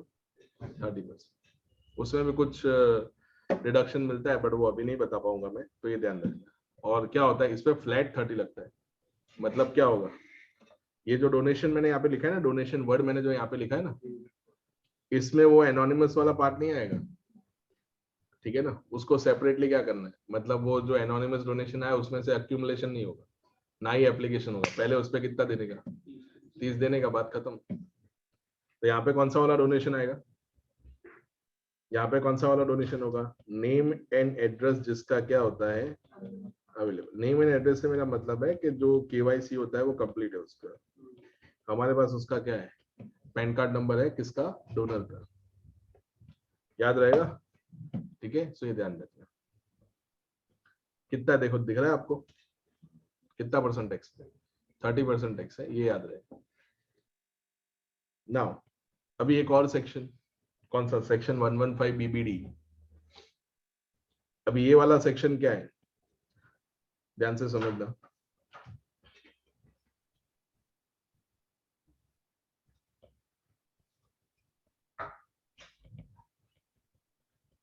सेक्शन 115 बीबीडी, तो ये है स्पेसिफिकली कौन सी इनकम के लिए, कौन सी इनकम के लिए, डिविडेंड इनकम के लिए। बट डिविडेंड इनकम सारी डिविडेंड इनकम नहीं है, कुछ सिलेक्टेड डिविडेंड इनकम ही है। तो अगर मान लीजिए कि कोई इंडियन कंपनी होती है, ठीक है, उसको अगर कहां से डिविडेंड रिसीव होता है, कहां से डिविडेंड रिसीव होता है, फॉरेन कंपनी से अगर उनको डिविडेंड रिसीव होता है, कहां पे, इंडिया के अंदर, ठीक है। तो ऐसे देखने जाए तो थोड़ी देर पहले ही हमने डिविडेंड का डिस्कशन किया, तो डिविडेंड पे कौन सा टैक्स लगता है, नॉर्मल टैक्स लगता है। अग्री करते हो सब? सो इट मींस अगर वो नॉर्मल टैक्स लगेगा तो इंडियन कंपनी में नॉर्मल टैक्स तो कितना है, 30% है। तो वो इंडियन कंपनी को कितना टैक्स पे करना पड़ेगा, 30% उस डिविडेंड इनकम पे क्या पे करना है, टैक्स पे करना है। और आप लोगों को पता भी होगा कि डिविडेंड डिस्ट्रीब्यूशन टैक्स एबॉलिश हो चुका है, ठीक है ना, तो डीडीटी लगता नहीं है। तो नॉर्मल टैक्स आपको कितना देना पड़ेगा, 30% आपको देना है, ठीक है। लेकिन गवर्नमेंट ने कुछ रिलैक्सेशन इसमें ऐसे दिए हैं कि अगर आपको कौन सी कंपनी से डिविडेंड मिलता है, स्पेसिफाइड फॉरेन कंपनी से डिविडेंड मिलता है, ठीक है। So what do you mean by sir specified foreign company? Specified foreign company मतलब ऐसी फॉरेन कंपनी जिसके मतलब किसी इंडियन कंपनी के पास उस कंपनी के कितने शेयर्स होते हैं, 26% या फिर उससे क्या होते हैं, ज्यादा शेयर्स होते हैं, 26% और क्या होते हैं, उससे ज्यादा शेयर्स होते हैं। तो इन दैट केस आपको जो डिविडेंड का रेट होगा ना, वो नॉर्मल वाला नहीं एप्लीकेबल होगा। उस केस में हम स्पेशल रेट लगाएंगे। तो स्पेशल रेट कितना लगेगा, 15%। 5 बार उन्होंने एमसीक्यू में पूछा है, ठीक है ना, वो थकते नहीं है, पता नहीं है एमसीक्यू से ऐसा क्या लगा है उनको। कितना परसेंट लगेगा, 15%। कौन सी कंपनी में, सारी फॉरेन कंपनी में, कि सिर्फ स्पेसिफाइड फॉरेन कंपनी ना। स्पेसिफाइड फॉरेन कंपनी मतलब क्या, जिस कंपनी के अंदर हमारा 26 या उससे 26 से ज्यादा परसेंट होल्डिंग हो, ठीक है, या तो उससे ज्यादा 26% और मोर। सो ये ध्यान रहे, क्लियर हुआ। बाकी के केस में कितना लगेगा, और ये सेक्शन कब एप्लीकेबल होता है, सिर्फ और सिर्फ कंपनीज में, इंडिविजुअल में नहीं होगा। तो सर इसके पीछे का कारण कोई मतलब क्यों 30 से 15 कर दिया, इसके पीछे का कारण ये है कि इंडियन कंपनी ज्यादा से ज्यादा इन्वेस्टमेंट करेगी फॉरेन के अंदर, और बाद में डिविडेंड भी तो आपको फॉरेन करेंसी में ही क्या होगा, रिसीव होगा। That is the main objective कि हमने डिविडेंड का रेट क्या कर दिया है, कम कर दिया। सो ये ध्यान रहे। और एग्जाम के लिए भी इंपॉर्टेंट है। तो ये हुआ हमारा 115 बीपीडी। क्या लिखा हुआ है देखो, income of an Indian company by way of, क्या लिखा हुआ है, डिविडेंड डिक्लेयर्ड डिस्ट्रीब्यूटेड और paid by specified foreign company in which the Indian company hold 26% और क्या लिखा हुआ है, more, okay, of equity share capital. मतलब डिविडेंड के अंदर तो ऐसा होता है, dividend declare distributed whichever is earlier, उस टाइम पे टैक्स लग जाता है। डिक्लेयर किया है तो पे तो करेंगे ना, ऐसा थोड़ी ना बोलेंगे डिक्लेयर करने के बाद कि हम तो मजाक कर रहे हैं। डिक्लेयर करेंगे तो पे भी तो करेंगे ना, आगे समझ में।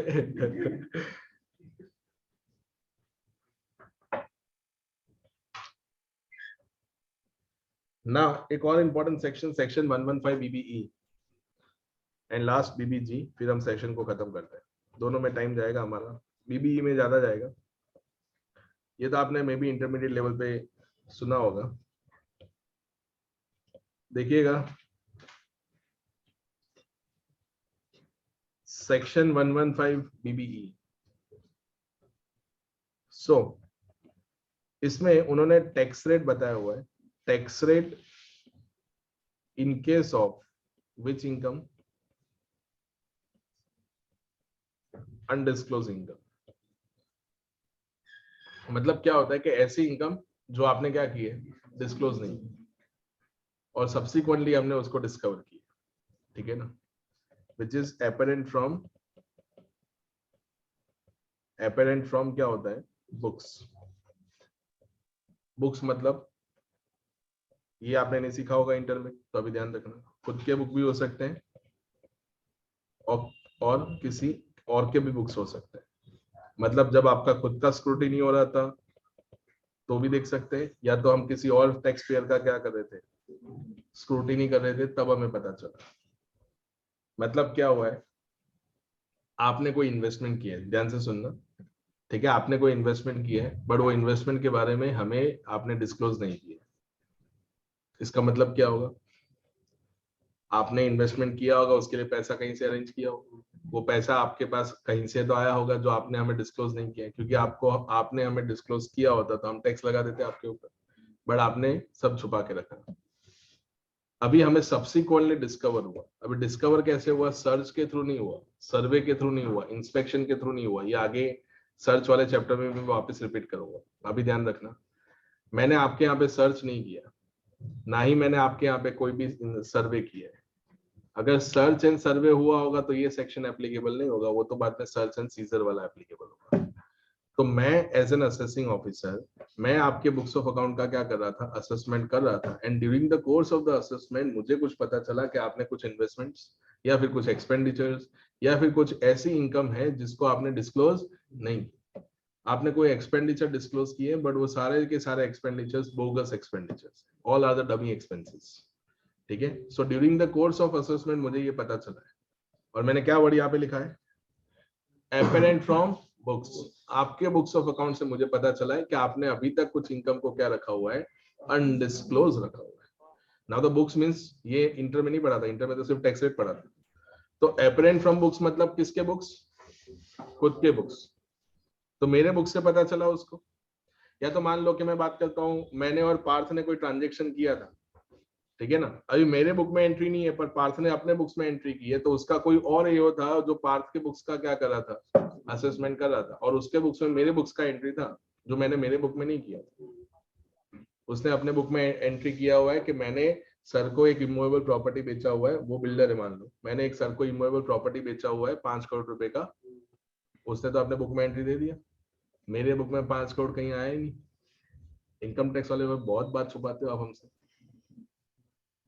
आपको आया नोटिस, कौन सा नोटिस आया, कौन सा है, सोकोस नोटिस, सोकोस नोटिस भेजा, मुझसे पूछा ऐसा, एक्सप्लेन करो कि ये 5 करोड़ रुपए आपसे आपके पास कहां से आए। समझ में आया, मैं एक्सप्लेन करूंगा, अगर एक्सप्लेनेशन ठीक लगा तो ठीक है, नहीं ठीक लगा तो क्या होगा, 115 बीबीई में क्या पे करना पड़ेगा, टैक्स। कितना टैक्स, रेट कितना है, 60%। ये कौन सा रेट है दोस्तों, बेसिक, प्लस इसके ऊपर फिक्स सरचार्ज लगता है, इसमें मार्जिनल रिलीफ नहीं मिलेगा आपको। फिक्स सरचार्ज कितना लगेगा, 25% ऑफ किसका, टैक्स, तो 15% और दे दो, 75% प्लस 4% किसका दे दो, सेस दे दो, तो कितना हो जाएगा 3, तो कितना देना पड़ेगा 78%। 5 करोड़ का कितना देना है 70। उस टाइम पे 5 करोड़ का 30% दे दिया होता तो मामला वहीं सेट हो जाता ना। अभी कितना देना पड़ेगा 78। अभी 2 साल पहले की बात कर रहा हूँ, एक ईओ ने क्या किया और बाद में हाई कोर्ट ने उसको वैलिड भी डिक्लेयर कर दिया। सुप्रीम कोर्ट में अभी तक मैटर पेंडिंग है, पर ध्यान से सुनना क्या हुआ। ईओ ने क्या बोला पता है, 78% जो है ना वो तुझे अनडिस्क्लोज इनकम का नहीं देना है, वो आपको किसका देना है, किसका देना है एफएम। ऐसे से बोले पागल हो गया क्या, मतलब ये अनडिस्क्लोज तो कितना, अनडिस्क्लोज मैंने कितना रखा था 5 करोड़। अभी ईओ क्या बोला तुझे किस पे देना पड़ेगा एफएम। मान लो एफएम कितनी हो गई 10 करोड़ तो अभी क्या होगा, बोले यार खर्च 5 करोड़ किया और ये लोग टैक्स कितना मांग रहे 7 करोड़ 80 लाख। हाई कोर्ट ने अप्रूव भी कर दिया, बोले सही है बिल्कुल, 80 से नहीं चीटिंग किया है। अरे पर चीटिंग किया है तो ऐसा थोड़ी ना है कि उसको खत्म ही कर दो ये तो खत्म करने वाली बात हुई ना। आप तो कितना मांग रहे हो, आप तो सीधा कितना मांग रहे हो, बोले 78% निकालो, तो 78% किसका होना चाहिए अनडिस्क्लोज इनकम का ना। अनडिस्क्लोज मतलब मैंने डिस्क्लोज नहीं, तो डिस्क्लोज मैंने 10 करोड़ थोड़ी ना, मैंने 5 करोड़ डिस्क्लोज नहीं की थी, तो आपको टैक्स किस पे लेना चाहिए, ठीक है ना। तो कोर्ट बिल्कुल मूड में था, बोले ये चोर है इसको बस ले ही लो इसको, ठीक है ना। ऐसा थोड़ी होता है। तो ये आया हुआ है सीए फाइनल की एग्जाम में, मई 20 की एग्जाम, नहीं मई नहीं, नवंबर 20 की एग्जाम, ठीक है ना। तो नवंबर 20 की एग्जाम में ये क्वेश्चन पूछा, उन्होंने एफएमवी भी दे रखा था और अनडिस्क्लोज आइटम भी दे रखा था, तो आपको किसका करना है अनडिस्क्लोज, एफएमवी का नहीं करना। 1-2 स्कीम है उसमें एफएमवी करना है, वो मैं आगे आएगा तो बताऊंगा। समझ में आ गया। बीबीई क्या होता है, अनडिस्क्लोज आइटम क्या होती है। मान लो आपके यहाँ पे सर्च हुआ, उसका बहुत बड़ा प्रोसीजर है, वो जब चैप्टर आएगा तब बताऊंगा। सर्च हुआ आपके यहाँ पे, और सर्च एकदम लास्ट चीज है, आपने बिल्कुल कोऑपरेट नहीं किया तब सर्च होता है।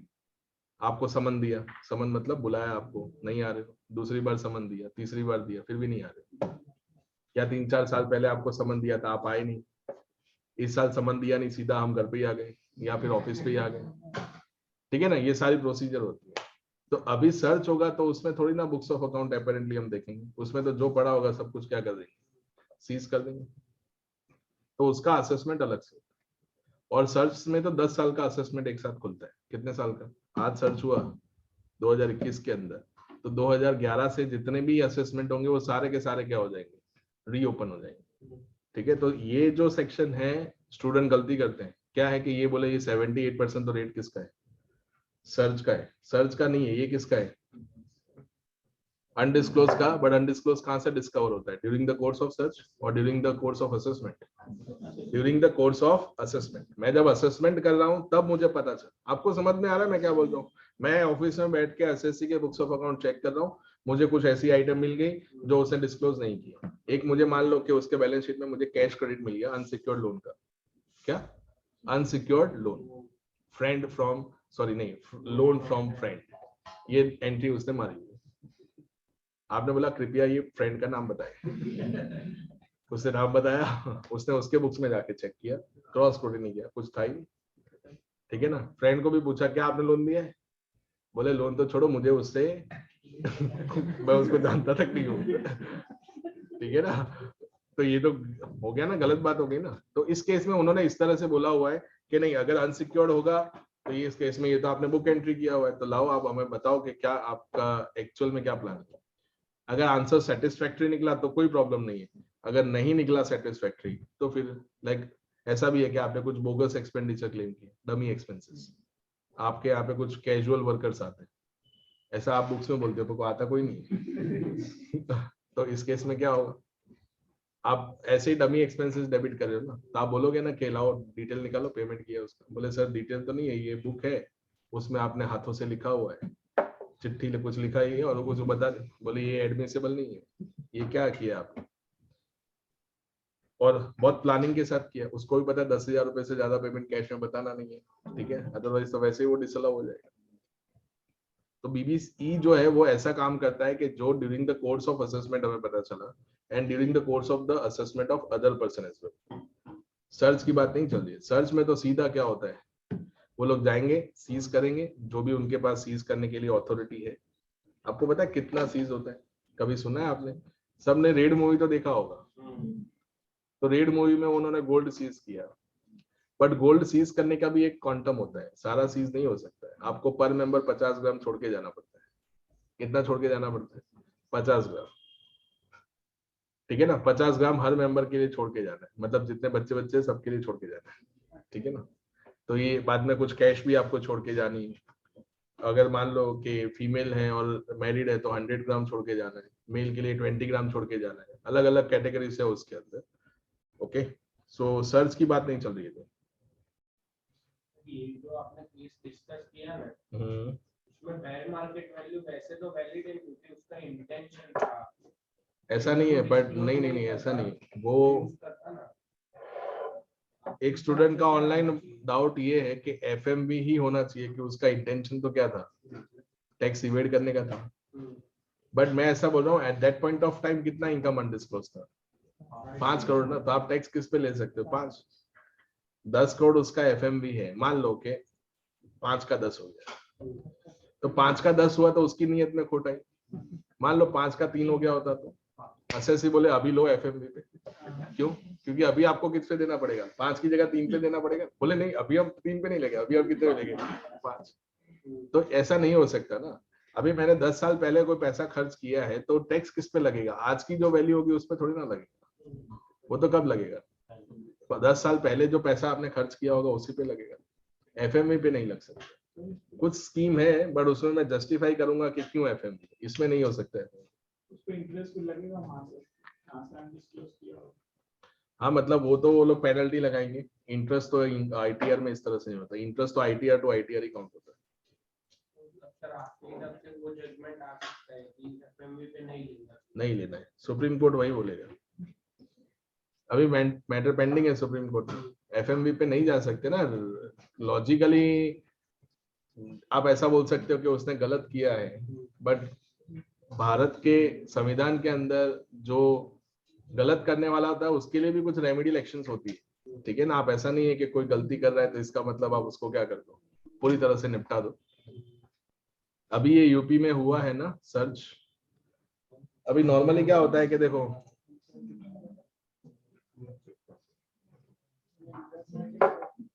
सर्च वगैरह तो सारी प्रोसीजर्स चलती रहती है, और जब भी इलेक्शन वाला टाइम होता है तब सर्च का ज्यादा हो जाता है। ठीक है ना। जब मतलब इलेक्शन वाला, और आप देखना नॉर्मली सर्च कहाँ पे हुआ होगा? बीजेपी वाले के यहाँ नहीं हुआ होगा, सामने वाला कोई होगा ना, उसको निपटाने का ही होता है। मतलब this are used as a political tool. ठीक है, कुछ आगे बोला होगा कि चल कल पहुंच जाना उसके यहाँ। हमें तो सिर्फ जेसी को मतलब बोला, दिल्ली से बोला होगा किसी हेड। नॉर्मली सर्च करने की अथॉरिटी किसके पास होती है? तो वो होती है डायरेक्टर जनरल के पास, या तो फिर एडिशनल डायरेक्टर जनरल। वो सब हम देखेंगे बाद में आएगा तब, पर किसी ने पूछा है तो बता देता हूँ। उसके बाद जेसी की तरफ से ऑर्डर आता है और जेसी से फिर बाद में वो लोग सर्च इनिशिएट करते हैं। ठीक है ना। नॉर्मली 90% सर्च ऐसे ही होते हैं पॉलिटिकल सेटिंग के लिए। ठीक है ना। आपने कुछ ऐसा उल्टा सीधा बोला होगा, वैसा हर जगह होता है, नई बात नहीं है। जब पहले की कोई और सरकार थी तब बीजेपी वाले के यहाँ सर्च होता था। ठीक है, तो ये सब कुछ यहाँ वहाँ चलता है। हाँ, पर वो लोग एक लेवल मेंटेन रखते हैं, क्योंकि उनको भी पता है कि अपने सारे घर जो हैं वो शीशे के हैं। ठीक है ना। तो जब खुद का घर शीशे का हो तो दूसरों पे पत्थर नहीं फेंका करते। समझ में आ गया ना। तो बस ऐसा थोड़ा एक लेवल मेंटेन रखना होता है। चलो अपने आगे बढ़ते हैं। Section 115 BBG। Now income from transfer of carbon credit, याद रखना है इसको भी। अभी क्या होता है, as per the pollution control act के मुताबिक एक लेवल तक का ही आप कार्बन एमिशन क्या कर सकते हो, एक्सट्रैक्ट कर सकते हो इन जो भी एनवायरनमेंट है उसके अंदर। एक लेवल से ज्यादा आप नहीं कर सकते हो। अगर करोगे तो फॉर दैट पेनल्टी भी है। कुछ केसेस में तो कंपनी सीज करने का भी प्रोविजन है। क्योंकि बहुत बड़ी कंपनी होगी वो तो क्या करेगी, पेनल्टी पे करके बोले मैं तो और पॉल्यूशन करूंगा। अरे ऐसा थोड़ी होता है, उसको आपको कंटेन करना होता है।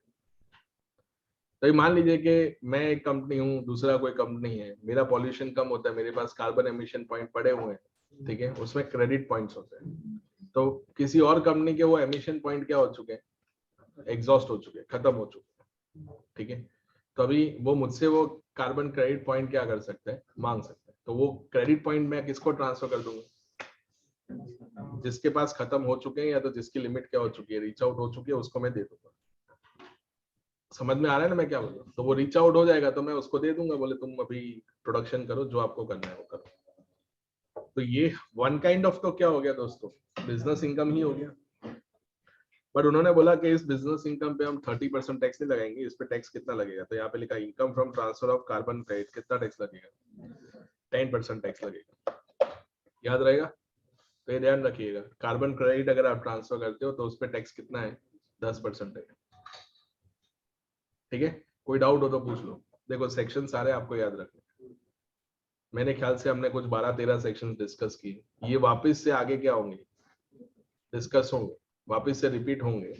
बट उस टाइम पे जो पूरा प्रोविजन होगा वो हम डिस्कस करेंगे। अभी कुछ चीजें जो थी वो बेसिक्स में नहीं भी डिस्कस करते हैं, जैसे ये असेसमेंट ऑफ ट्रस्ट का आपने 115 बीबी से डिस्कस किया, वो नहीं भी डिस्कस करते तो भी चल जाता। बट वो डिस्कस करने के पीछे का ऑब्जेक्टिव ये है कि जब चैप्टर स्टार्ट होगा तो एटलीस्ट आपके बैक ऑफ माइंड में ये रहेगा कि नहीं, एनोनिमस डोनेशन में कुछ है जिसपे टैक्स कितना लगता है, 30% लगता है। मैंने सिर्फ आपको टैक्स रेट बताया, मैंने कहीं पे भी कैलकुलेशन एस्पेक्ट बताया नहीं। तो ये ध्यान रखिएगा। तो जितने भी सेक्शंस हुए हैं, that is from the section 115 B A, B double A, B A B, B A C हो गया, फिर ये बीबीसी हुआ, बीबीडी हुआ, बीबीजी हुआ, ठीक है। वो सारे टैक्स रेट्स आपको क्या रखने हैं, याद रखने। क्लियर हो गया। बाकी तो सब छोटी मोटी बातें थी, लाइक वो मार्जिनल लिफ्ट की हमने डिस्कशन किया वो, और कल के सेशन में जो ऑल्टरनेटिव स्कीम हमने डिस्कस की वो। नेक्स्ट सेशन में मिलेंगे तो ऑलमोस्ट ये बेसिक्स वाला पार्ट क्या हो जाएगा, खत्म हो जाएगा, ठीक है। Then we will start with the new chapter called PGVP, ठीक है। पीजीवीपी बहुत बड़ा चैप्टर है और उसमें टाइम भी ज्यादा जाएगा, और वो पीजीवीपी किसी ने मिस किया तो आगे जो असेसमेंट ऑफ वेरियस एंटिटीज वाला जो पूरा एक सेगमेंट है, उसमें assessment of companies and assessment of partnership firm, वो पूरा आपका स्किप हो जाएगा। तो मेक श्योर कि पीजीवीपी में एक भी लेक्चर ना छूटे, ठीक है। सारे लेक्चर्स अटेंड करने टाइम टू टाइम।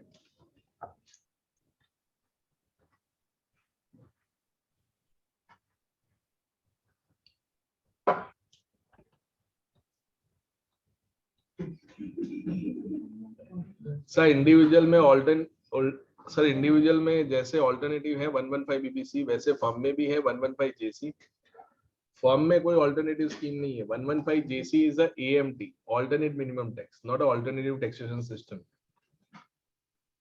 ठीक है, चलिए यहाँ तक रखते हैं। कल की पीडीएफ मैंने भेजी थी क्या?